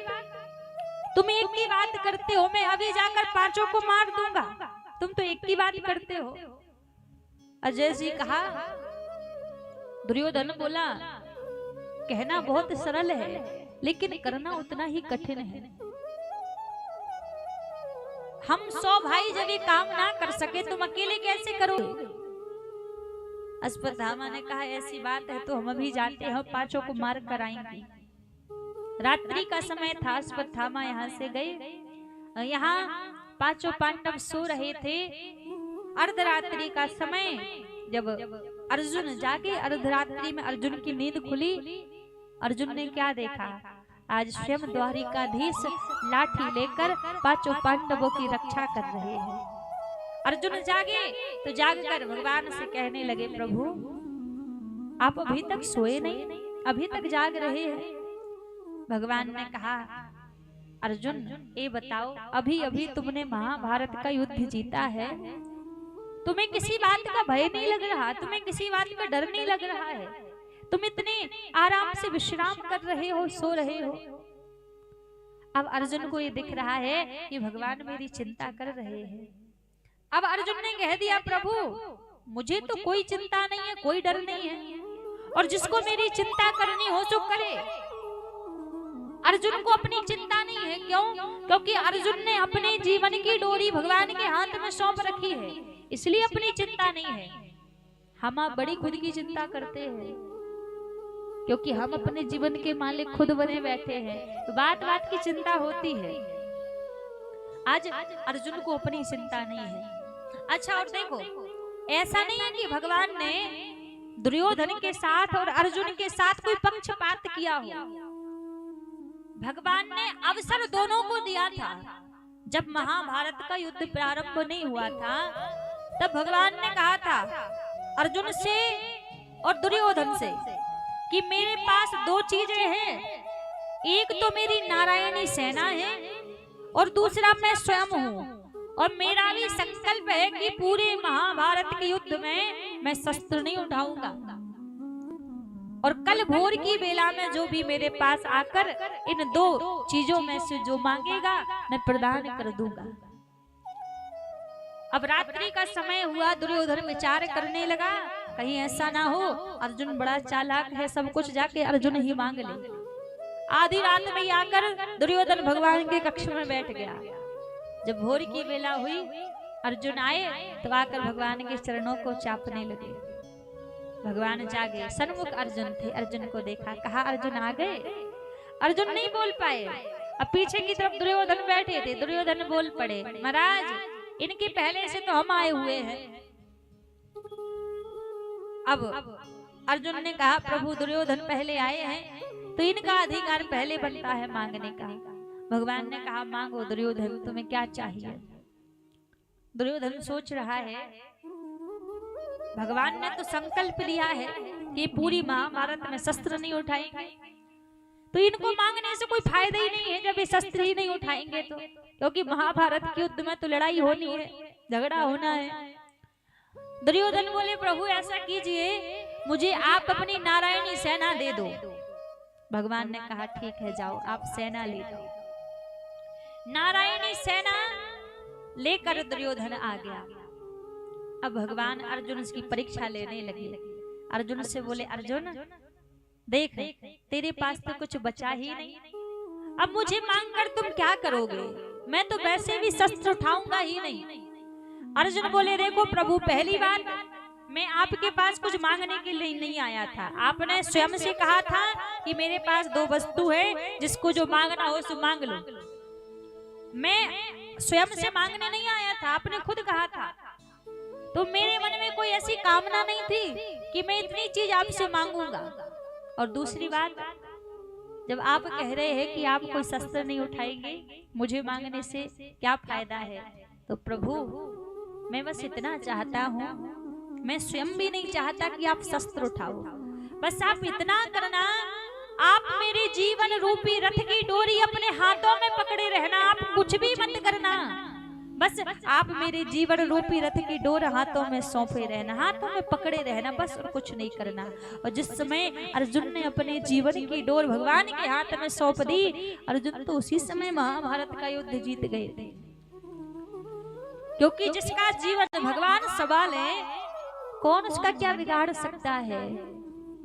इसीलिए अर्जुन कह रहे हैं, प्रभु हमें कोई चिंता नहीं है, हमें चिंता नहीं अपनी, उन्हें चिंता हमारी है। हमारी नाव का केवट सुदर्शन चक्रधारी है, हमें अपनी चिंता नहीं है। तो भगवान ने यहाँ कोई भेदभाव नहीं किया था। दुर्योधन भी चाहता तो भगवान को मांग लेता, पर नहीं मांगा। आज जब रात्रि का समय था तो भगवान बोले, अर्जुन जहां आप शयन कर रहे हैं ये स्थान मुझे कुछ ठीक नहीं लग रहा है, क्यों ना इस स्थान को छोड़कर आप किसी दूसरे स्थान पर जाकर सो जाओ। अर्जुन बोले, प्रभु जैसी आपकी इच्छा। पांचों पांडव उठे और वहां उस स्थान को छोड़कर पांडव दूसरे स्थान पर जाकर सो गए। पांडव पुत्रों ने देखा कि आज पिताजी यहाँ नहीं सो रहे हैं, तो क्यों ना पिताजी के स्थान पर हम जाकर सो जाएं। पांडव पुत्र आए और आकर पांडवों के स्थान पर सो गए। रात्रि थी, चारों तरफ अंधेरा। अश्वत्थामा आया, इसको लगा कि पांडव सो रहे हैं। सोते हुए पांचों पुत्रों के शीश काट कर ले गया। शीश काट कर दुर्योधन के पास ले गया और कहा, मित्र तुमने कहा था कि एक को मार कर आना, मैं एक को नहीं मैं पांचों को मार कर आया हूँ। दुर्योधन बोला, मैं भरोसा नहीं कर सकता। बोले, मैं पांचों को मार कर आया हूँ और मुझे पता था तुम भरोसा नहीं करोगे, इसलिए पांचों के शीश लेकर आया हूँ। दुर्योधन बोला, अच्छा जब पांचों को मारा है तो ला मेरे हाथ में भीम का शीश ला। और जैसे उस भीम के पुत्र का शीश स्पर्श किया, दुर्योधन ने समझ गया, अश्वत्थामा ये भीम नहीं हो सकता। भीम के अंग तो वज्र की तरह कठोर हैं, इतने कोमल अंगों वाला भीम नहीं हो सकता। और जब प्रकाश में देखा तो कहा, ये पांडव नहीं, तुमने तो पांडव पुत्रों को मार दिया। अब तो पांडव वंश में कोई पानी देने वाला भी नहीं छोड़ा आपने। अब जैसे यहाँ भोर की बेला हुई, द्रौपदी ने देखा बड़ी देर हो गई, अब तक मेरे पुत्र जागे नहीं, क्या बात है। और जैसे कक्ष में गई पुत्रों को जगाने के लिए, तो महाराज क्या देखा, धड़ पांचों के पड़े हैं, लेकिन सर एक का भी नहीं है, शीश एक का भी नहीं है। रोने लगी, विलाप करने लगी। हजारों लोगों की भीड़ लग गई। द्रौपदी रो रही है, अरे मेरे पुत्रों ने किसी का क्या बिगाड़ा था। यदि इतना ही बैर मेरे पुत्रों से था तो मेरे इतने बलशाली पांच पति हैं, उनके साथ युद्ध करते। मेरे पुत्रों ने क्या बिगाड़ा था। रुदन कर रही है, विलाप कर रही है। जरा हृदय से विचार करो, किसी माँ का एक पुत्र मर जाए, एक पुत्र को कोई कष्ट पीड़ा आ जाए, तो उस माँ के हृदय में कितना कष्ट होता है, कितनी पीड़ा होती है। और सोचो, द्रौपदी के पांच पुत्र आंखों के सामने मरे पड़े हुए हैं, सर एक का भी नहीं है। उसके हृदय में कितनी पीड़ा हो रही होगी, कितना कष्ट हो रहा होगा। क्योंकि माँ का जो प्रेम होता है ना, ये बड़ा अलग ही होता है। माँ का प्रेम सबसे अलग होता है। माँ की किसी से तुलना नहीं होती। तेरी तुलना किससे करूं माँ, तुझसा और ना कोई। क्योंकि माँ की किसी से तुलना नहीं होती। माँ का प्रेम ही सबसे अलग होता है। घर में बालक कितना भी निकम्मा क्यों ना हो, कितना भी दुराचारी पुत्र क्यों ना हो, लेकिन माँ को वो पुत्र भी उसका अच्छा लगता है, वो भी उसको अच्छा लगता है, कितना भी निकम्मा दुराचारी पुत्र क्यों ना हो। क्योंकि महाराज माँ का जो प्रेम होता है, जो स्नेह होता है, इसकी तुलना संसार में कोई नहीं कर सकता। क्योंकि उस माँ के प्रेम के सामने स्वयं भगवान भी झुके हैं। जिस समय वृंदावन को छोड़ के ठाकुर जी मथुरा जा रहे थे, उस समय जब मैया यशोदा को रोते हुए देखा, तो ठाकुर जी माँ के पास आए और मैया यशोदा को हृदय से लगा लिया। और ठाकुर जी बोले, मैया तू रो रही है। मैया यशोदा ने कहा, लाला अम्मे या बात पे नाय रो रही कि तू हमको छोड़ के जा रहे हो है कन्हैया, मैं या बात पे रो रही हूँ लाला। देख एक दिन तूने मेरी माखन की मटकी फोड़ दी तो मैंने तो को उखल सो बांध दियो। कबहू जाके जा बात अपनी मैया देव की को मत बताइए, वो कहा सोचेगी यशोदा कितनी निर्दयी थी, मेरे कन्हैया को उखल सो बांध दियो। उस समय ठाकुर जी ने क्या कहा था मैया यशोदा से, मैया एक कन्हैया हर बात भूल सकता है, हर चीज भूल सकता है मैया, लेकिन कन्हैया या बात जीवन में कबहू ना भूलेगो कि मेरी मैया ने मुखू उखल सो बांधो। संसार में कोई वो बल नहीं था, कोई सामर्थ्य नहीं था इस संसार में जो कन्हैया को बांध सके, ठाकुर जी को बांध सके। वो मैया, वो आपका स्नेह था, वो आपका प्रेम था, जिससे आपने अपने प्रेम के बस में ब्रह्म को भी बांध लिया, पर ब्रह्म को भी बांध लिया। तो माँ का प्रेम तो ऐसा रहता है कि ब्रह्म भी माँ के प्रेम में बंधने के लिए तैयार होता है। कहते हैं ना पिता जीवन में व्यक्ति के लिए, बच्चों के लिए एक ऐसा एटीएम कार्ड होता है जिसके अकाउंट में 2 रुपया भी ना हो, फिर भी वो अपने बच्चों के पूरे सपनों को पूरे करने की ताकत रखता है। बैंक खाली हो, अकाउंट खाली हो, लेकिन दिन रात मेहनत करेगा बच्चों के सपने पूरे करना। और माँ एक ऐसा बैंक होती है ना, बच्चे दुख की बात सुना लें तो माँ हृदय से सुन लेगी, किसी और को नहीं बताएगी। प्रसन्नता की बात सुना दें तो माँ हृदय से सुन लेगी। माँ जब बच्चे को गोदी में लेती है ना तो माँ गोदी में लेगी, और माँ क्या सोचेगी, जहां तक मैं देख रही हूँ वहां तक मेरा बच्चा देखे, क्योंकि मुझे आगे का रास्ता पता नहीं है कि आगे का रास्ता कठिन है या अच्छा है। तो मैं नहीं चाहती कि आगे का मार्ग मेरा बालक देखे, जहां तक मैं देख रही हूँ वहां तक वो देखे। और जब पिताजी बच्चे को लेते हैं तो पिताजी गोदी में नहीं लेते, पिताजी कंधे पर उठाते हैं। और पिताजी ये सोचते हैं कि जीवन में जो मैं नहीं देख पाया, जो मैं नहीं कर पाया, जहां तक मैं नहीं देख पा रहा हूँ वहां तक मेरा बच्चा देखे, उससे आगे मेरा बालक देखे, हमेशा कंधे पर लेते हैं। संसार में जितने लोग हैं ना, कोई नहीं चाहता कि आप आगे बढ़े। आप 2 कदम आगे बढ़ोगे ना, 4 कदम पीछे खींच देंगे आप। एक माँ बाप ऐसे होते हैं जो हमेशा यही चाहते हैं कि मेरे बच्चे बहुत आगे बढ़े, बहुत आगे जाएं, क्योंकि महाराज माँ बाप का प्रेम ऐसा होता है, माँ बाप का स्नेह ऐसा होता है। माँ मुझे तो अपने आंचल में छुपा ले, गले से लगा ले कि और मेरा कोई नहीं। माँ मुझे तो अपने आंचल में छुपा ले, गले से लगा ले कि और मेरा कोई नहीं। माँ मुझे तो अपने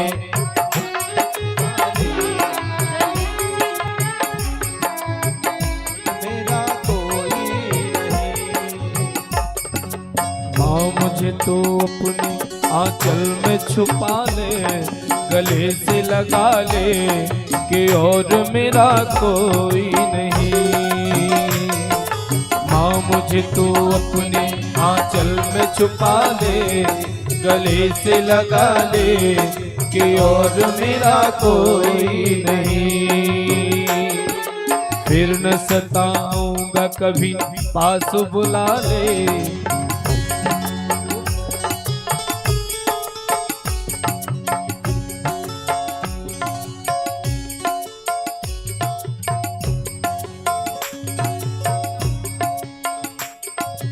फिर न सताऊंगा कभी, पास बुला ले, गले से लगा ले कि और मेरा कोई नहीं, और मेरा कोई नहीं।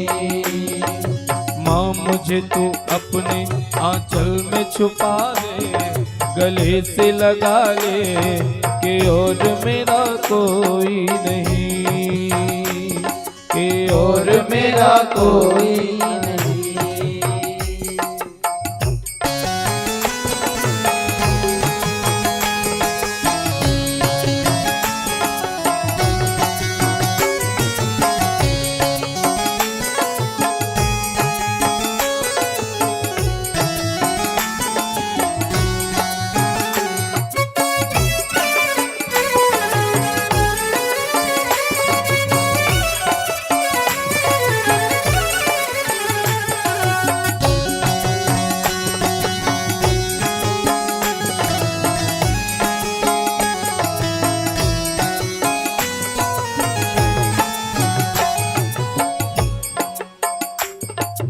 भूल मेरी छोटी सी भूल जाओ माता, भूल मेरी छोटी सी भूल जाओ माता, भूल मेरी छोटी सी भूल जाओ माता, भूल मेरी छोटी सी भूल जाओ माता।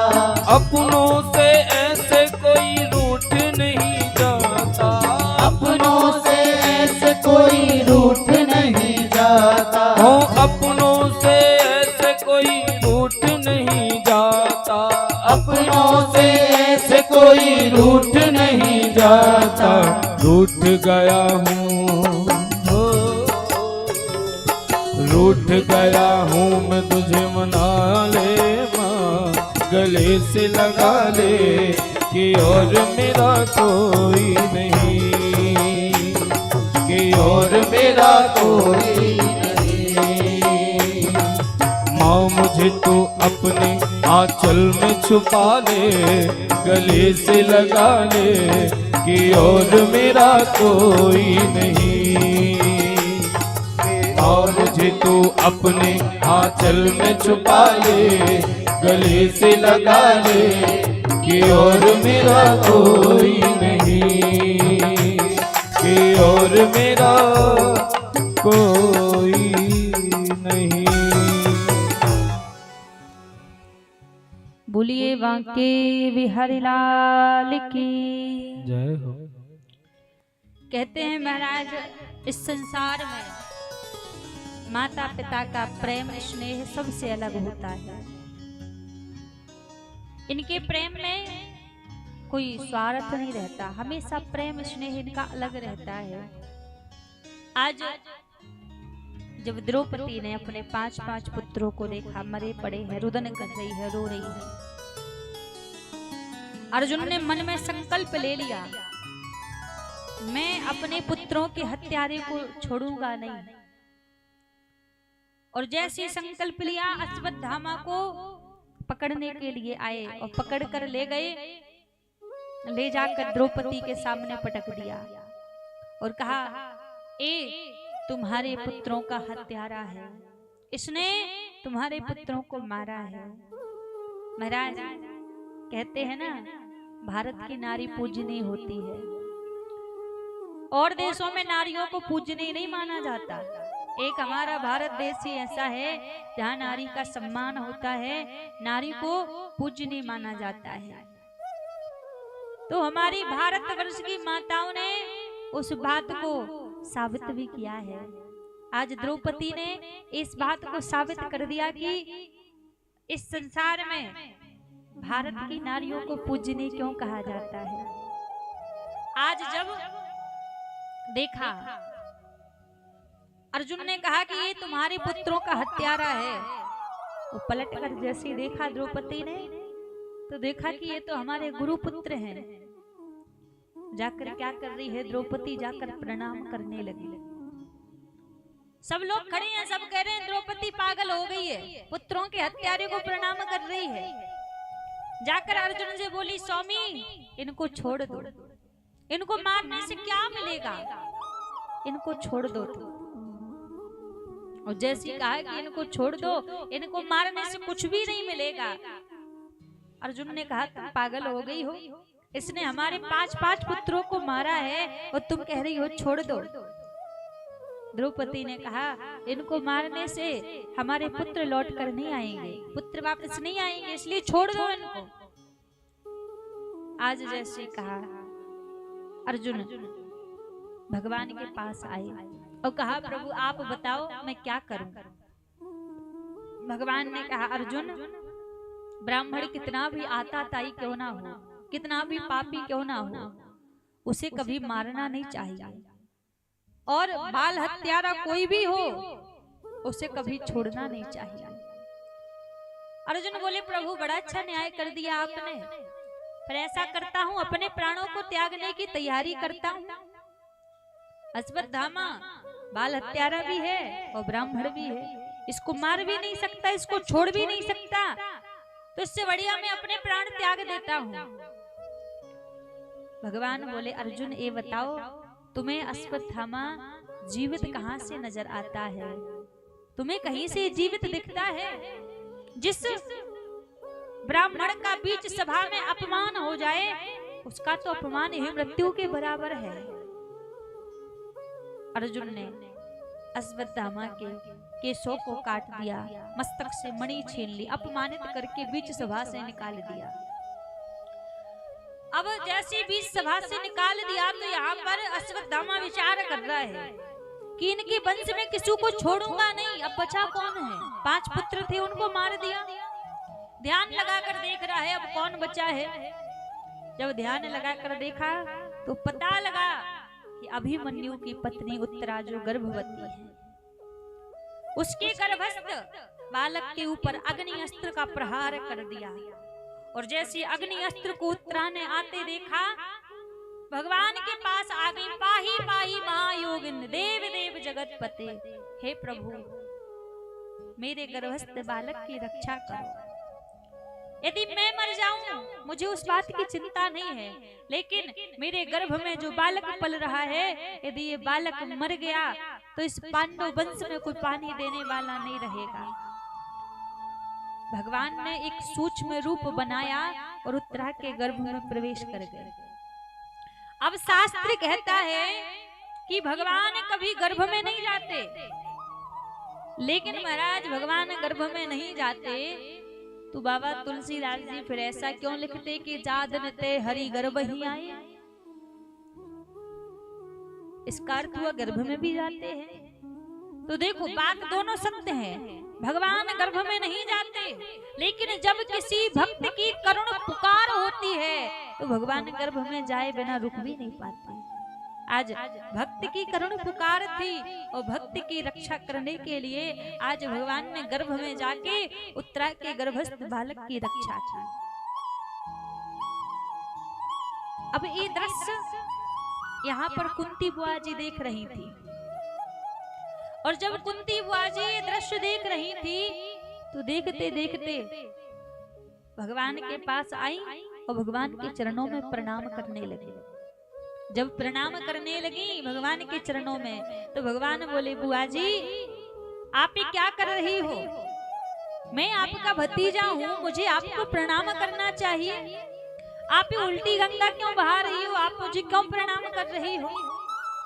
कुंती बुआ जी ने कहा प्रभु मैं अपने भतीजे को प्रणाम नहीं कर रही हूँ, मैं तो इस जगत पिता परमात्मा को प्रणाम कर रही हूँ। मुझे पता है आपने मेरे ऊपर एक कृपा की है जो आप मेरे भतीजे बनकर आए हैं, पर मैं जानती हूँ कि आप परम पिता परमात्मा हैं, इसीलिए मैं आपको प्रणाम कर रही हूँ।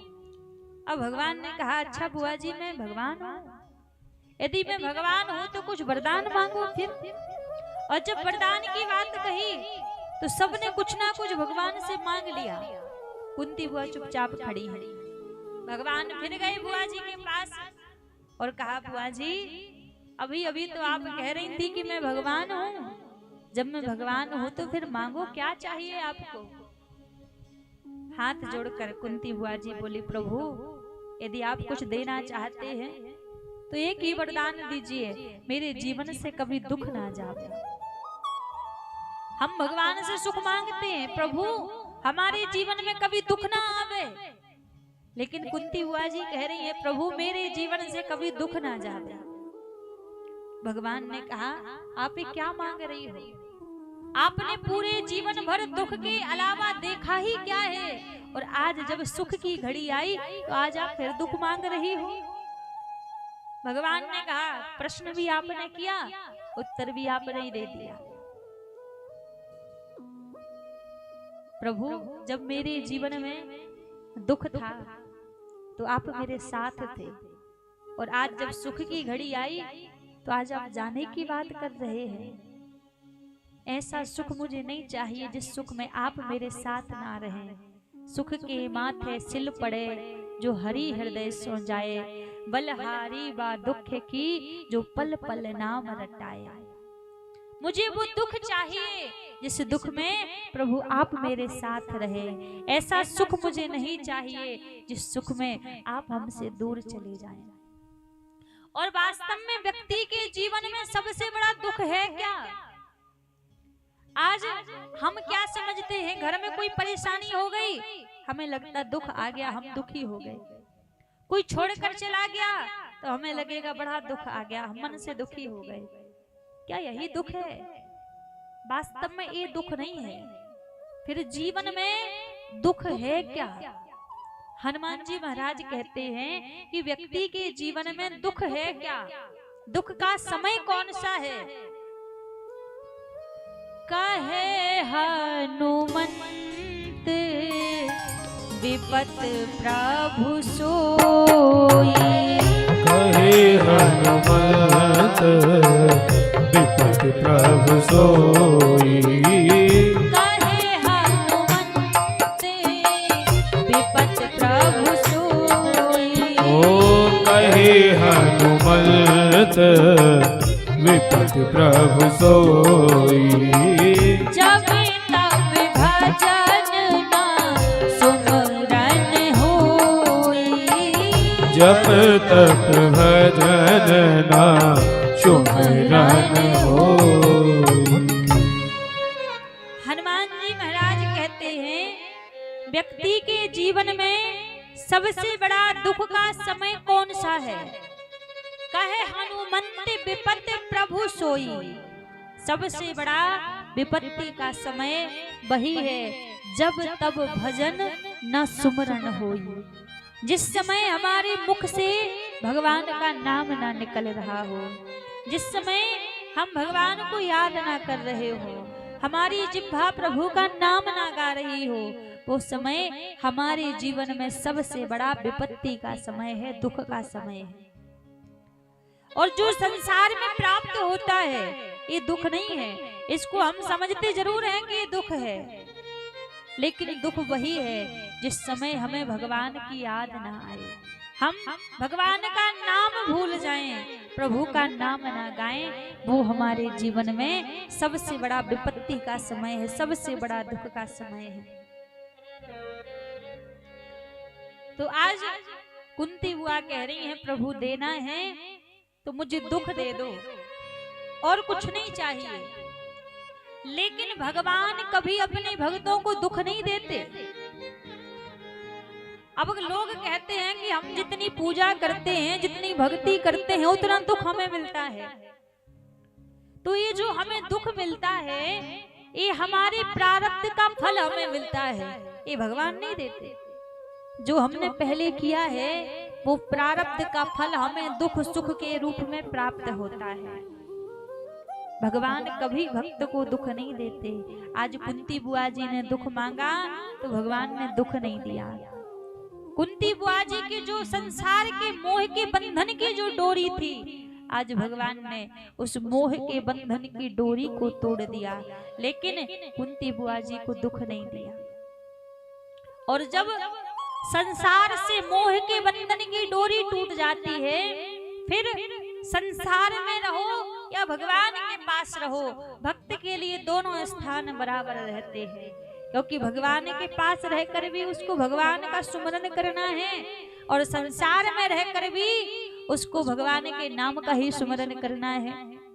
तो दोनों स्थिति उसको फिर बराबर हो जाती है। प्रभु आप किसी स्थान पर रख लो, हमारे लिए दोनों बराबर है।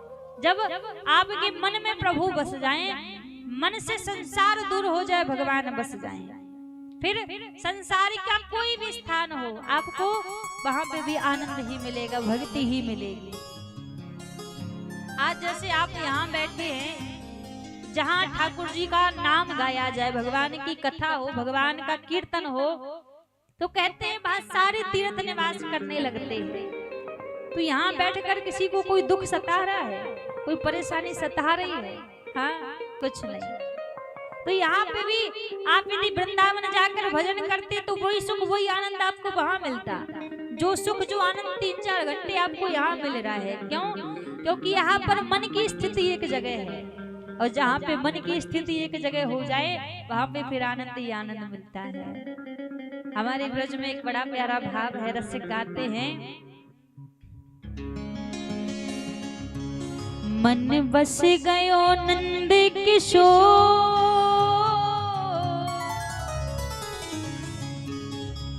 हो मन बस गयो नंद किशोर, अब जाना नहीं कहीं और, बसा लो वृंदावन में, बसा लो वृंदावन में, बसा लो वृंदावन में, बसा लो वृंदावन में, बसा लो वृंदावन में, बसा लो वृंदावन में, बसा लो वृंदावन में, बसा लो वृंदावन में,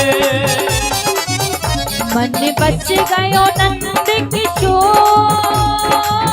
जय हो,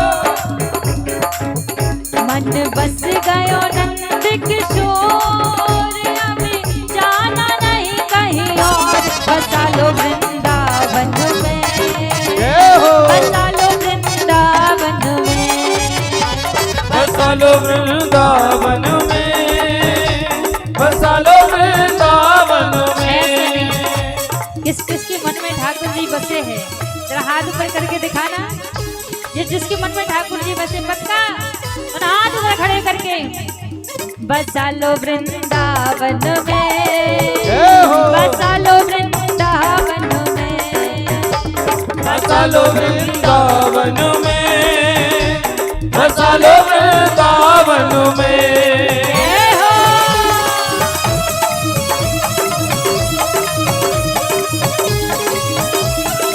हरि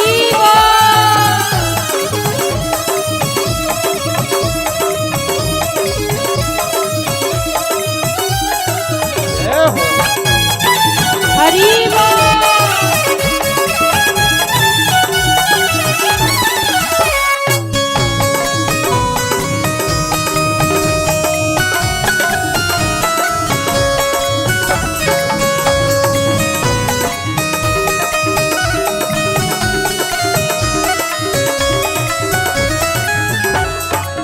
सौंप दिया अब जीवन तो है, सौंप दिया अब जीवन तो है, सौंप दिया अब जीवन तो है, सौंप दिया अब जीवन तो है, राखो जही विधि रखना मोहे, राखो जिस विधि रखना मोहे, राखो जही विधि रखना मोहे, राखो जिस विधि रखना मोहे। तेरे दर पे पड़ी हूँ सब छोड़, जय हो, तेरे दर पे पड़ी हूँ सब छोड़, अब जाना नहीं कहीं और, बसा लो वृंदावन में, हरि हो, बसा लो वृंदावन में, हो बसा लो वृंदावन में, बसा लो वृंदावन में। जय हो बांके बिहारी लाल की, जय हो,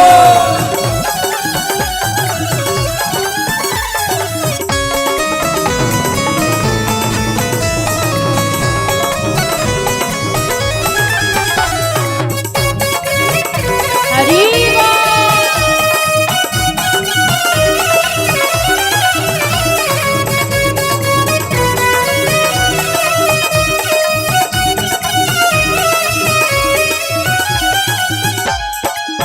वृंदावन की धूल बना लो, वृंदावन की धूल बना लो, वृंदावन की धूल बना लो, वृंदावन की धूल बना लो, कालिंदी का फूल बना लो, कालिंदी का फूल बना लो, कालिंदी का फूल बना लो, कालिंदी का फूल बना मैं लो। तो नाचूंगी बन कर मोर, अब जाना नहीं कहीं और, बसा लो वृंदावन में, जय हो। बसा लो वृंदावन में, ओ बसा लो वृंदावन में, बसा लो वृंदावन में, बसा लो वृंदावन में, बसा लो वृंदावन में, बसा लो वृंदावन में, बसा लो वृंदावन में।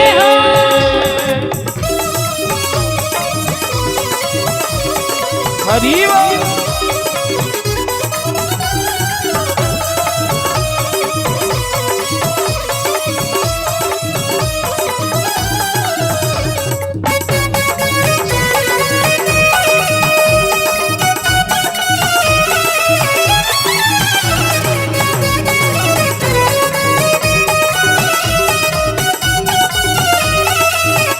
और कौन कौन वृंदावन जाना चाहता है? दोनों हाथ उठा के कहें, दोनों हाथ उठा के।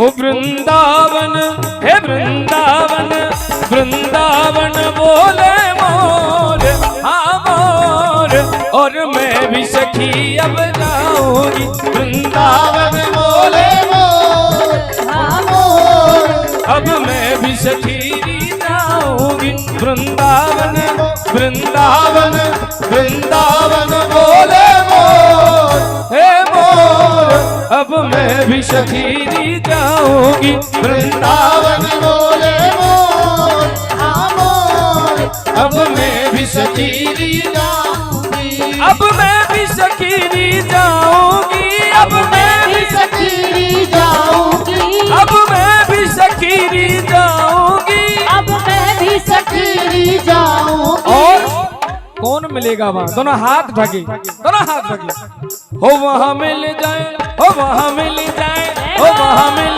जाए नंद किशोर, हाँ किशोर, अब मैं भी सखीरी जाऊंगी। कब मिल जाए नंद किशोर, हाँ किशोर, अब मैं भी सखीरी जाऊंगी। हे वृंदावन नाचे मोर, हाँ मोर, अब मैं भी सखीरी जाऊंगी। वृंदावन नाचे मोर हाँ मोर, अब मैं भी सखीरी जाऊंगी। और दोनों हाथ भागे राधे राधे करते हुए सभी वृंदावन चले, दोनों हाथ भागे। जय राधे राधे राधे राधे राधे राधे राधे राधे राधे राधे राधे राधे राधे राधे राधे राधे श्री वृंदावन में, राधे राधे श्री वृंदावन में, राधे राधे श्री नंदगांव में, राधे राधे श्री नंदगांव में, राधे राधे श्री गोवर्धन में, राधे राधे श्री गोवर्धन में, राधे राधे श्री बरसाने में, राधे राधे श्री बरसाने में, राधे राधे श्री राधारमण जी, राधे राधे श्री राधारमण जी, राधे राधे श्री राधा वल्लभ, राधे राधे श्री राधा वल्लभ, राधे राधे बिहारी जी में, राधे राधे बिहारी जी में, राधे राधे श्री दामोदर जी, राधे राधे श्री दामोदर जी, राधे राधे राधे राधे राधे राधे राधे राधे राधे राधे राधे राधे राधे राधे जय जय श्री राधे। बोलिए बांके बिहारी लाल की, राधा रानी सरकार की। तो कहते हैं महाराज जहाँ मन एकाग्र हो जाए वहाँ व्यक्ति को फिर उसी स्थान पर ही आनंद मिलने लगता है, आनंद प्राप्त हो जाता है जहाँ मन एकाग्र हो जाएगा। तो आज कुंती जी को भगवान ने दुख नहीं दिया, उनके मन को एकाग्र कर दिया भगवान के चरणों में। और आज जब भगवान जाने लगे तो एक भक्त और है अभी जो भगवान की प्रतीक्षा कर रहा है। अब पांडवों के ऊपर कृपा कर दी, उत्तरा के गर्भ की रक्षा कर ली, कुंती जी के ऊपर कृपा कर दी। अब कौन बचा हुआ है? एक और है अभी, भीष्म पितामह है, जो 56 दिनों से बाड़ों की सैया पर लेटे हुए हैं। इच्छा मृत्यु का वरदान है, जब चाहे तब मृत्यु को प्राप्त कर सकते हैं, लेकिन फिर भी उस पीड़ा को, उस कष्ट को सहन कर रहे हैं, बस एक उम्मीद में कि एक बार मुझे श्याम सुंदर के दर्शन हो जाएं, फिर मैं अपने प्राण त्याग दूं। आज भगवान पांडवों और द्रौपदी को लेकर भीष्म पितामह के पास पहुंचे, और भीष्म पितामह के पास जैसे पहुंचे, बीच में ठाकुर जी चल रहे थे, अगल बगल पांडव चल रहे थे। बाणों की सैया पर पितामह लेटे हुए हैं। पितामह को ऐसा लगा जैसे पांडव आ रहे हो, भगवान नहीं दिखे। तो पांडवों को दूर से देखते ही पितामह ने अपने दोनों नेत्र बंद कर लिए। जब दोनों नेत्र बंद कर लिए और यहाँ पर जब पांडव और प्रभु आए, तो पितामह पहुंचने पास में पहुंचे, तो पितामह पूछने लगे, अर्जुन वो नहीं आए? अर्जुन ने कहा, कौन नहीं आए? अरे वही गोविंद नहीं आए। अर्जुन ने कहा, पितामह आप अपने नेत्र खोल कर तो देखो, प्रभु आपके सन्मुख खड़े हैं। अभी पहले भगवान के मस्तक के पास खड़े थे भगवान पितामह के, अब नेत्र खोल के देखा तो सामने कोई नहीं है, दिखाई नहीं दे रहा है, प्रभु दिख नहीं रहे हैं। अर्जुन ने कहा, आपके मस्तक के पास प्रभु खड़े हैं। आज पितामह कह रहे, प्रभु आज आप मेरे चरणों के पास आइए। आज भक्त के लिए भगवान चरणों के निकट खड़े हो गए, पितामह के चरणों के पास, और आज पितामह भगवान को देख रहे हैं। देखते देखते भगवान पितामह से कहने लगे, पितामह पांडव भारतवर्ष के राजा बन चुके हैं, आप इनको कोई उपदेश कीजिए। अब चाहते तो स्वयं भी उपदेश कर देते भगवान, लेकिन प्रभु हमेशा अपने भक्त को बड़ा बनाते हैं, खुद बड़े नहीं बनते। आज जब भगवान की आज्ञा थी तो पितामह उपदेश करने लगे। कहा, अर्जुन राजा के लिए पहला कर्तव्य होता है अपने प्राणों की रक्षा ना करके प्रजा के प्राणों की रक्षा करे। और अर्जुन दूसरी बात, तन पवित्र सेवा किए, धन पवित्र कर दान, मन पवित्र हरि भजन सो होत त्रिविध कल्याण। जब हम तन से संतों की, ब्राह्मणों की, भगवान की सेवा करते हैं तो हमारा तन पवित्र हो जाता है, और जब मन से हम भगवान का भजन करते हैं तो हमारा मन पवित्र हो जाता है, और हम मेहनत के कमाए धन में से जब कुछ अंश भगवान के कार्य में दान करते हैं तो हमारा धन पवित्र हो जाता है। और इन तीन विधियों से ही व्यक्ति का कल्याण हो जाता है। और पितामह ने कहा, अर्जुन आखिरी बात, आंखों के सामने कभी पाप होते हुए मत देखो, महापाप होता है। अब जैसी कहा तो द्रौपदी खड़ी थी, द्रौपदी मुस्कुराने लगी। पितामह ने पूछा, बेटी तुम्हें हंसी क्यों आई? द्रौपदी चुप हो गई। कहा, मुझे जानना है तुम्हें हंसी क्यों आई? द्रौपदी ने कहा, पितामह आपने अभी अभी कहा ना कि आंखों के सामने पाप होते हुए देखोगे तो महापाप होता है। पितामह मैं आपसे जानना चाहती हूँ, आपने महापाप क्यों किया? जिस सभा में द्रौपदी का चीरहरण हुआ था, उस सभा में पितामह भी तो बैठे थे। पितामह ने कहा, बेटी उस समय मैंने दुर्योधन का अन्न खाया था, मेरी बुद्धि दूषित हो गई थी। अभी मैं 56 दिनों से बाणों की सैया पर लेटा हुआ हूँ। दुर्योधन के खाए अन्न का रक्त बन के एक एक बूंद मेरे शरीर से निकल चुका है। अब मेरा मन पवित्र है, मेरी बुद्धि पवित्र है, इसलिए प्रभु मेरे सामने खड़े हुए हैं। कहते हैं महाराज, भक्ति में हमें कई स्थान ऐसे रहते हैं जिनसे बच के रहना चाहिए। भक्ति में 3 दोष बड़े जल्दी लग जाते हैं जिससे भक्ति आपकी नष्ट हो जाती है। पहला, अन्य का दोष। जो संत वैष्णव होते हैं वो हर किसी के घर भोजन नहीं करते।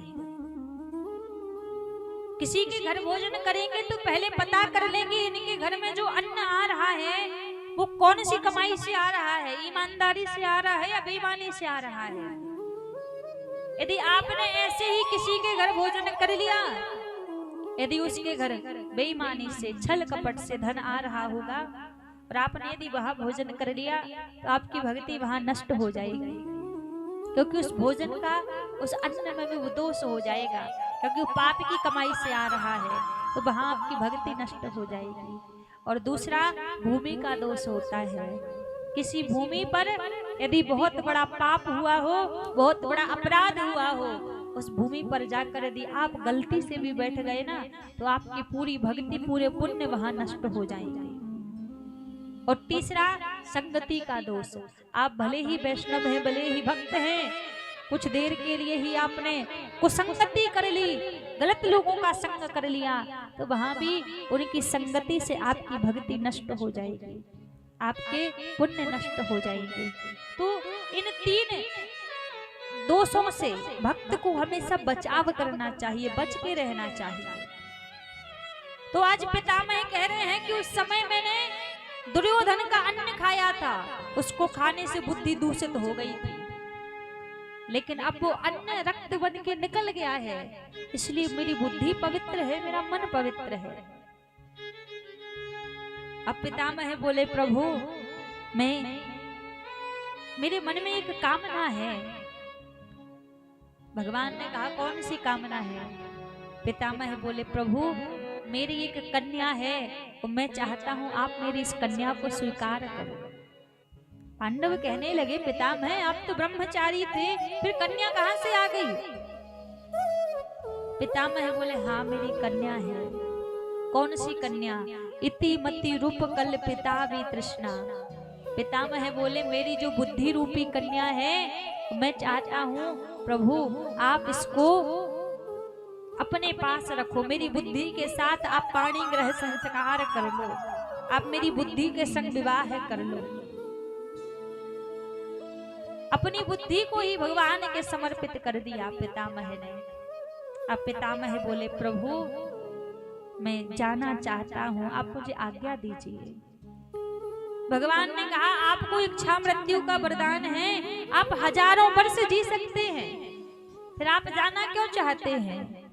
तब पितामह ने कहा, प्रभु इतनी सुंदर मृत्यु को छोड़कर मैं और क्यों जीना चाहूंगा। अब आप कहोगे, मृत्यु भी सुंदर होती है। पूरा जीवन संत इसीलिए तो लगाते हैं कि हम मृत्यु को सुंदर बना सकें, और जिसने अपनी मृत्यु को सुंदर बना लिया उसने सब कुछ प्राप्त कर लिया। और सुंदर मृत्यु किसकी होती है? पितामह कह रहे हैं, जन्म जन्म मुनि जतन कराही, अंत राम कहे आवत नाही। ऋषि जन जन्म जन्म तपस्या करते हैं, भजन करते हैं कि अंत में भगवान का नाम याद आ जाए, लेकिन भगवान का नाम याद नहीं आता। आज मेरे सौभाग्य देखो, आप मेरे सामने खड़े हैं, मेरे नेत्र आपको देख रहे हैं, मेरा मुख आपका नाम गा रहा है, आप मेरे निकट खड़े हैं, आपको देखकर मेरी मृत्यु सुंदर बन चुकी है, और इतनी सुंदर मृत्यु को छोड़कर मैं क्यों जीना चाहूंगा। इसीलिए प्रभु अब मैं जाना चाहता हूं। कहते हैं जब मृत्यु सुंदर बन जाए ना, फिर जीवन का सारा चक्कर ही खत्म हो जाता है। पुनरपि जननम पुनरपि मरणम पुनरपि जननी जठरे शयनम, सब खत्म हो जाता है। मृत्यु तो सबकी होती, जाना जाना तो है ही, लेकिन देखो जन्म सबका रोने से होता है, रोते हुए सबका जन्म होता है। कबीरा जब हम पैदा हुए जग हंसा हम रोए, पर ऐसी करनी कर चलो हम हंसे जग रोए। जन्म तो हमारा रोने से हुआ है, मृत्यु सुंदर तब बनेगी कि हम हंसते हुए जाएंगे और हमें छोड़ने वाले रोएंगे। तो आज भगवान को देखते देखते पितामह ने अपने प्राण त्याग दिए। और महाराज अब भगवान के पास जाते हो ना, प्रार्थना किया करो प्रभु से, प्रभु मुझे कुछ नहीं चाहिए, संसार की कोई वस्तु नहीं चाहिए, बस आप इतनी कृपा करना कि जब मेरा अंत समय आवे तो मेरे मुख से आपका नाम निकल रहा हो। इतना तो करना स्वामी जब प्राण तन से निकले, गोविंद नाम लेकर मेरे प्राण तन से निकले। आपका नाम लेकर ही मेरे इस घट से प्रभु प्राण निकले, और संसार में मुझे कुछ नहीं चाहिए आपसे। और ऐसा कब होगा जब हम जीवन भर भगवान के नाम को गाने की आदत बनाएंगे, जब जीवन पर्यंत प्रभु को पुकारने की हम आदत बनाएंगे, तब हमें अंत में भगवान याद आएंगे। और जब जीवन भर यदि हमने संसार को ध्याया है, संसार को पुकारा है, तो अंत में भी हमें संसार ही याद आएगा। तो भगवान को पुकारने की भैया आदत बनाओ, प्रभु को पुकारने की, क्योंकि उनको पुकारने की आदत जीते जी बना ली तो अंत में प्रभु याद आ जाएंगे। आज भीष्म पितामह की मृत्यु सुंदर हो गई, क्योंकि अंत में उनको भगवान का नाम याद आ गया। और महाराज आज कथा का द्वितीय दिवस था, कल कथा का तीसरा दिन है, तृतीय दिवस। और कल की कथा में हम आप सभी वामन भगवान के प्रागट उत्सव की कथा श्रवण करेंगे, और भी कई भक्तों के बड़े सुंदर सुंदर चरित्र है कल की कथा में भी हम आप सभी सुनेंगे। आइए अभी थोड़ी देर सभी अपने स्थान पर खड़े होकर आनंद लेते हुए आज कथा की आरती की ओर चलेंगे। सभी लोग अपने स्थान पर खड़े हो जाएंगे, थोड़ी देर सभी आनंद लेंगे। बोलिए बांके बिहारी लाल की, राधा रानी सरकार की।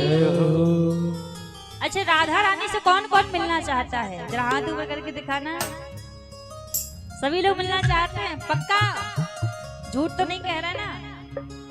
तो आइए सभी मिलकर, हमारे साथ मिलकर सभी कहेंगे, हो राधा हो राधा हो राधा रानी से मिलना बड़ा जरूरी, राधा रानी से मिलना बड़ा जरूरी, राधा रानी से मिलना बड़ा जरूरी, राधा रानी से मिलना बड़ा जरूरी, मिलना बड़ा जरूरी सखियों, मिलना बड़ा जरूरी सखियों, मिलना बड़ा जरूरी सखियों, मिलना बड़ा जरूरी सखियों, मिलना बड़ा जरूरी। राधा हो राधा, ऐसे नहीं तो हाथ पर खड़े करके सभी हो राधा हो राधा हो राधा रानी से मिलना बड़ा जरूरी, राधा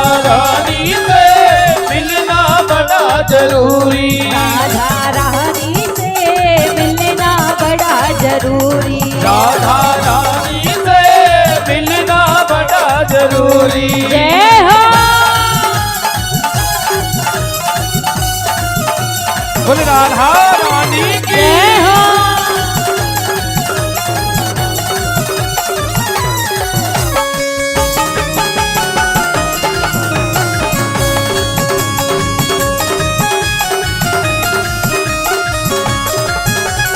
जो मैं होती काली बदरिया छम छम नीर बहाती, जो मैं होती काली बदरिया छम छम नीर बहाती, जो मैं होती काली बदरिया छम छम नीर बहाती, जो मैं होती काली बदरिया छम छम नीर बहाती, गरज गरज कर बरस बरस कर नित्य तुम्हें नहलाती, गरज गरज कर बरस बरस कर नित्य तुम्हें नहलाती, गरज गरज कर बरस बरस कर नित्य तुम्हें नहलाती, गरज गरज कर बरस बरस कर पर नित्य तुम्हें नहलाती। ना बन पाई काली बदरिया, ना बन पाई काली बदरिया, ये मेरी मजबूरी राधा। ओ राधा, ओ राधा रानी से मिलना बड़ा जरूरी। राधा रानी से मिलना बड़ा जरूरी। राधा रानी से मिलना बड़ा जरूरी। राधा रानी से मिलना बड़ा जरूरी। जय हो राधा रानी सरकार की। जय हो।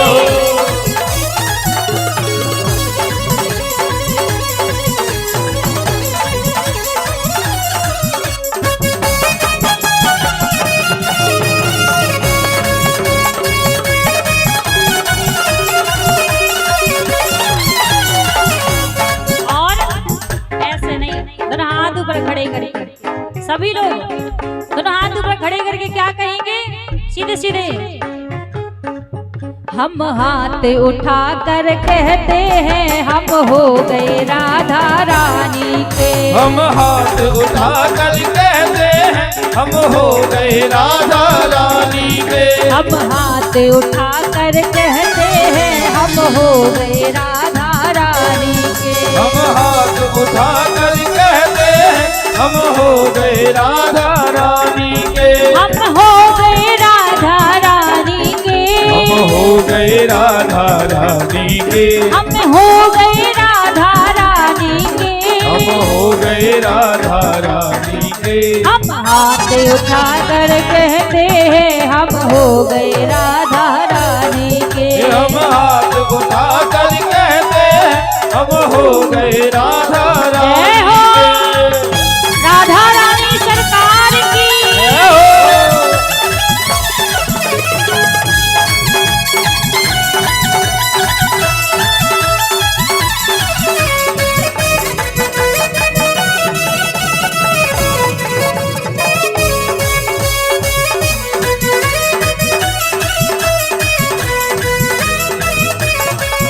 कोई भला कहे या बुरा कहे, कोई भला कहे या बुरा कहे। कोई भला कहे या बुरा कहे। कोई भला कहे या बुरा कहे। आज कहता हो सो कहता रहे।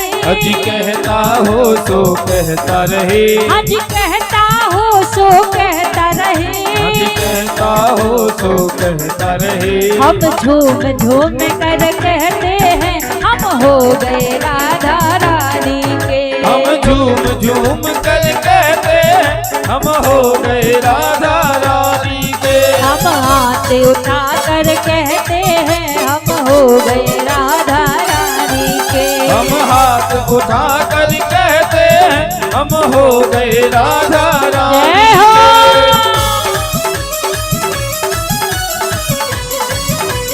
हरि बोल। श्री वृंदावन बिहारी लाल की जय हो।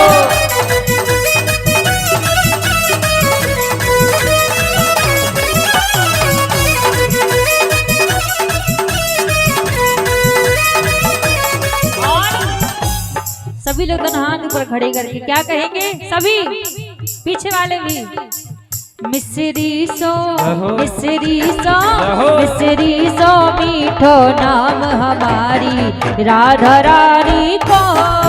मिश्री सो मीठो नाम हमारी राधा रानी को। मिश्री सो मीठो नाम हमारी राधा रानी को। मिश्री सो मीठो नाम हमारी राधा रानी को। राधा रानी को मेरी बरसाने वाली को। राधा रानी को मेरी बरसाने वाली को। मिश्री सो मिश्री सो मीठो नाम हमारी राधा रानी को। मिश्री सो मीठो नाम हमारी राधा रानी को। जय हो।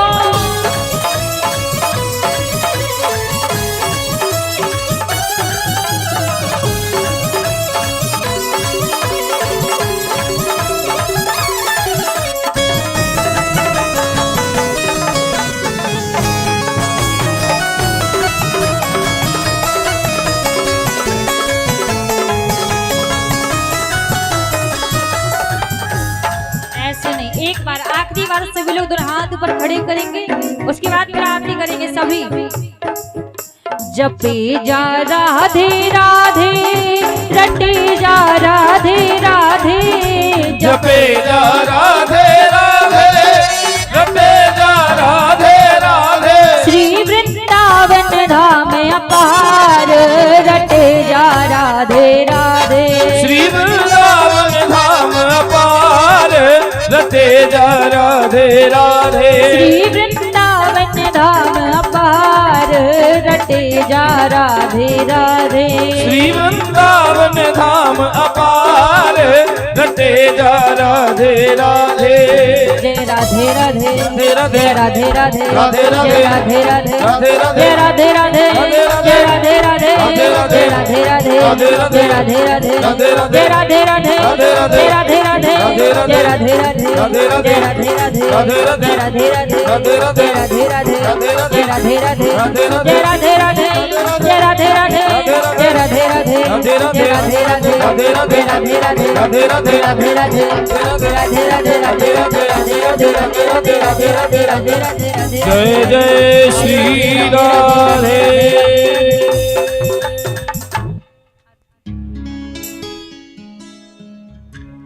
आइए सभी लोग मिलकर भागवत जी की मंगलमय आरती करेंगे। कल पुनः सभी समय का ध्यान रखेंगे, सभी अधिक से अधिक संख्या में पधारेंगे और कल की पावन कथा को हम आप सभी श्रवण करेंगे। श्री राधे। आइए आरती में जो आज के जजमान हैं, आज के जजमान जो हैं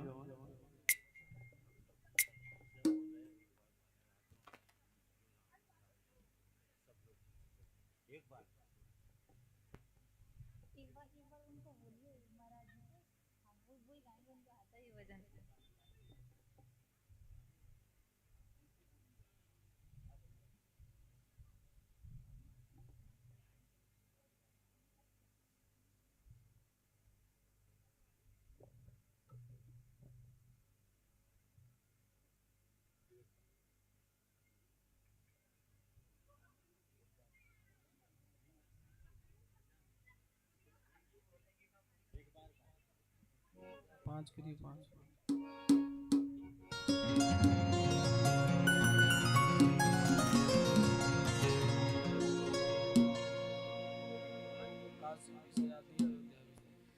बोलिए बांके बिहारी लाल की। एक छोटा सा भाव और हमारे भी भैया बोल के गए हैं। अच्छा देखो, अयोध्या में हमारे राम जी भी आ गए और काशी में हमारे बाबा भोलेनाथ भी आ गए। अब बचा कौन है? कौन बचा है? मथुरा में कन्हैया बचे हुए हैं। तो आइए सभी मिलकर प्रार्थना करेंगे। क्या कहेंगे? काशी भी सजा दी है, अयोध्या भी सजा दी है। काशी भी सज गई, अयोध्या भी सज गई। काशी भी सजा दी है, अयोध्या भी सजा दी है। घनश्याम कृपा कर दो, घनश्याम कृपा कर दो, मथुरा भी सजाएंगे। ओ घनश्याम कृपा कर दो, मथुरा भी सजाएंगे। घनश्याम कृपा कर दो, मथुरा भी सजाएंगे। घनश्याम कृपा कर दो, मथुरा भी सजाएंगे। काशी भी सजा दी है, अयोध्या भी सजा दी है। काशी भी सजा दी है, अयोध्या भी सजा दी है। घनश्याम कृपा कर दो, घनश्याम कृपा कर दो, मथुरा भी सजाएंगे। ओ घनश्याम कृपा कर दो, मथुरा भी सजाएंगे। जय हो।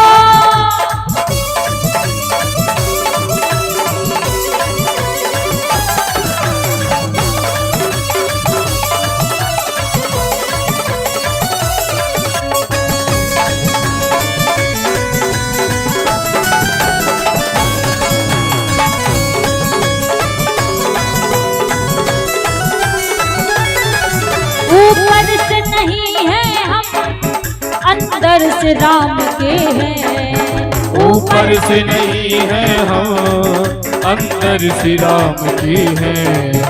ऊपर से नहीं है हम, अंदर से राम के हैं, ऊपर से नहीं है हम, अंदर श्री राम की हैं। इसीलिए भारतवासी वंदे कमाल के हैं, इसीलिए भारतवासी वंदे कमाल के हैं। इसीलिए भारतवासी वंदे कमाल के हैं। इसीलिए भारतवासी। एक बार देखिए, ये जो भजन है ना, एक सांप्रदायिक भजन बन जाएगा। ये कथा है, भगवान की कथा चल रही है। अब एक बार सुन के देखिए आप इसको, है ना, सुनिए। हो जो राम को लाए हैं हम उनको लाएंगे, हो दुनिया में, हो दुनिया में, दुनिया में फिर से हम भगवा लहराएंगे।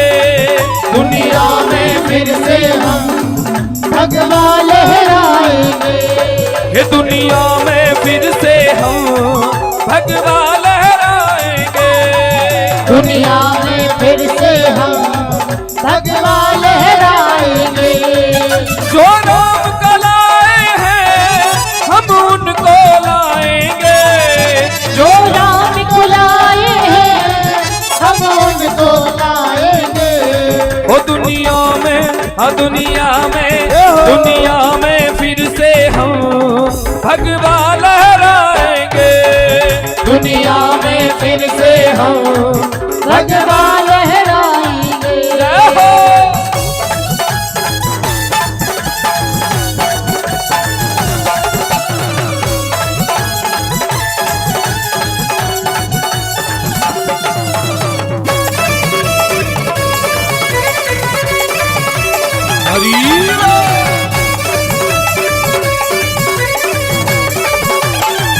जय हो।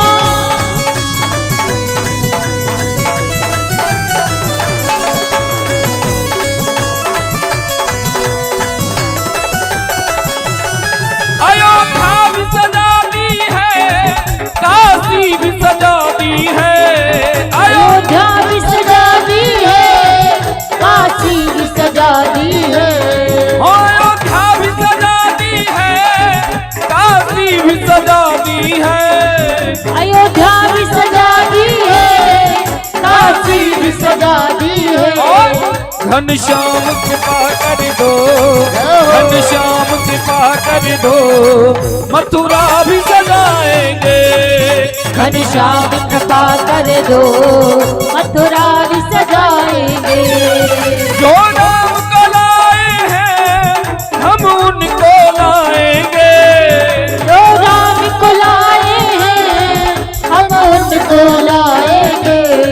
ये दुनिया में, भारत में, भारत में फिर से हम भगवा लहराएंगे। भारत में फिर से हम भगवा लहराएंगे। जय हो। हरि बोल।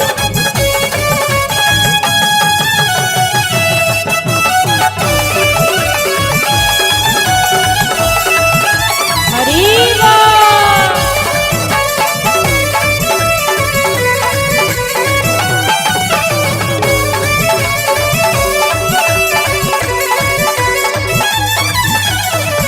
और कहा, भगवा है चोला जिनका, बस राम की बात करें। भगवा है चोला जिनका, बस राम की बात करे। भगवा है चोला जिनका, बस राम की बात करें। भगवा है चोला जिनका, बस राम की बात करे। और हिंदू हैं हम हिंदू, हिंदू हैं हम हिंदू, बस राम की बात करें। हिंदू है हम हिंदू, बस राम की बात करे। ओ हिंदू हैं हम हिंदू, बस राम की बात करें। हिंदू करे।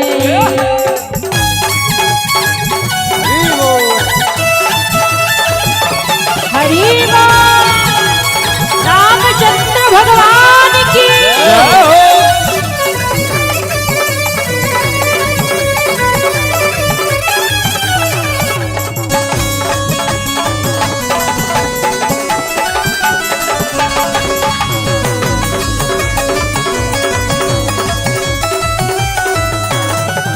ऊपर से नहीं है हम, अंदर से राम के हैं। ऊपर से नहीं है हम, अंदर से राम के हैं।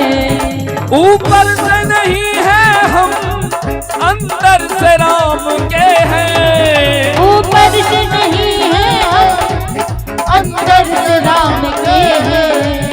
और इसीलिए योगी जी, और इसीलिए योगी जी बनते कमाल के हैं। और इसीलिए योगी जी बनते कमाल के हैं। और इसीलिए योगी जी बनते कमाल के हैं। इसीलिए योगी जी बनते कमाल के हैं। हो जो नाम कलाए हैं हम उनको लाएंगे। जो राम को लाए हैं हम उनको लाएंगे। दुनिया में, दुनिया में, दुनिया में फिर से हम भगवान लहराएंगे। दुनिया में फिर से हम भगवान लहराएंगे।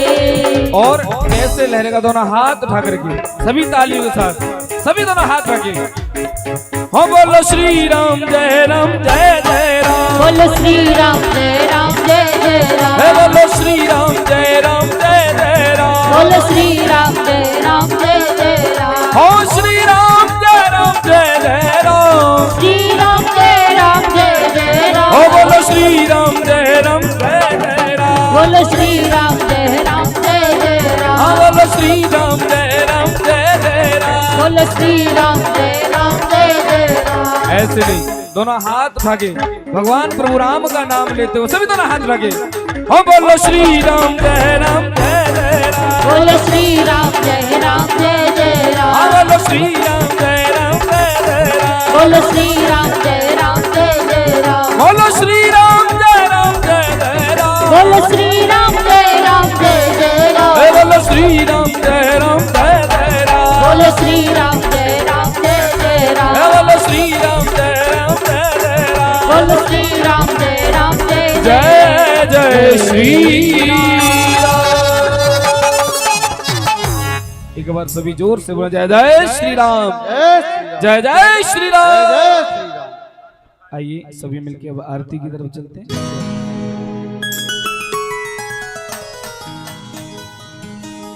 ओम चंद्रमा मनसो जातक्षसोः सूर्यो अजायत श्रोत्राद्वास्य प्राणस्य मुखादग्निरजायत।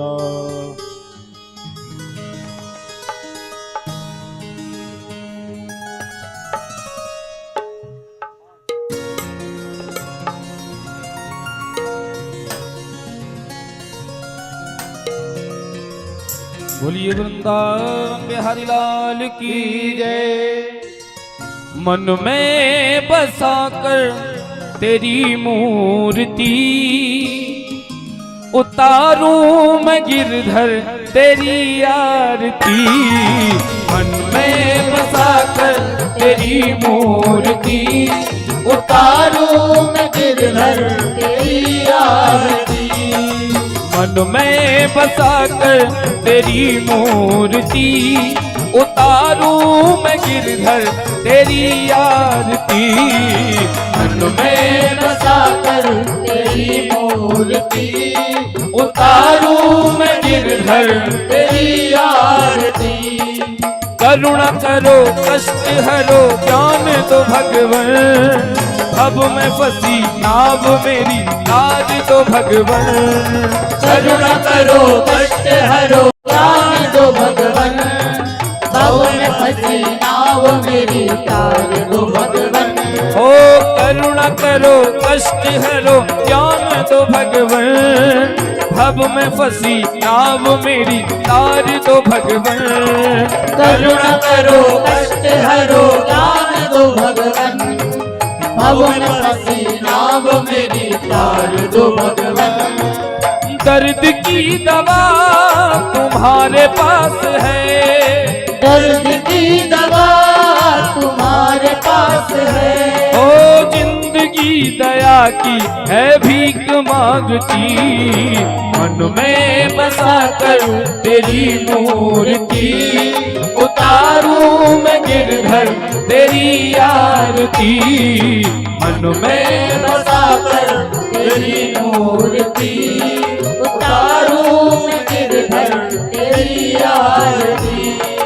मांगू तुझसे क्या मैं यही सोचूं भगवान, जिंदगी जब तेरे नाम कर दी अर्पण। मांगू तुझसे क्या मैं यही सोचूं भगवन, जिंदगी जब तेरे नाम कर दी अर्पण। ओ मांगू तुमसे क्या मैं यही सोचूं भगवान, जिंदगी जब तेरे नाम कर दी अर्पण। मांगू तुझसे क्या मैं यही सोचूं भगवन, जिंदगी जब तेरे नाम कर दी अर्पण। सब कुछ तेरा कुछ नहीं मेरा, सब कुछ तेरा कुछ नहीं मेरा। हो सब कुछ तेरा कुछ नहीं मेरा, सब कुछ तेरा कुछ नहीं मेरा। हो चिंता है तुमको प्रभु संसार की, मन में बसा कर तेरी मूर्ति, उतारूं मैं गिरधर तेरी आरती। मन में बसा कर तेरी मूर्ति, उतारूं मैं गिरधर तेरी आरती। वेद तेरी महिमा गाएं संत करें ध्यान, नारद गुणगान करे छेड़ वीणा तान।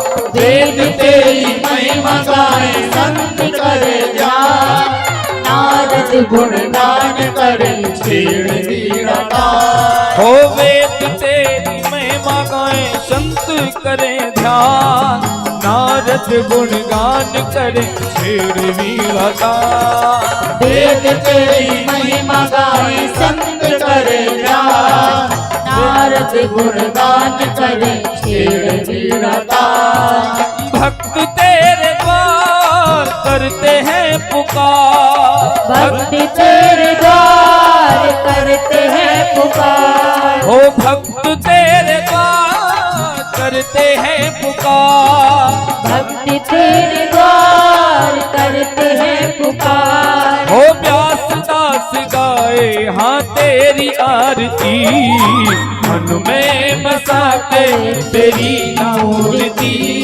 उतारूं मैं गिरधर तेरी आरती। मन में बसा कर तेरी मूर्ति, उतारूं मैं गिरधर तेरी आरती। मन में बसा कर तेरी मूर्ति, उतारूं मैं गिरधर तेरी आरती।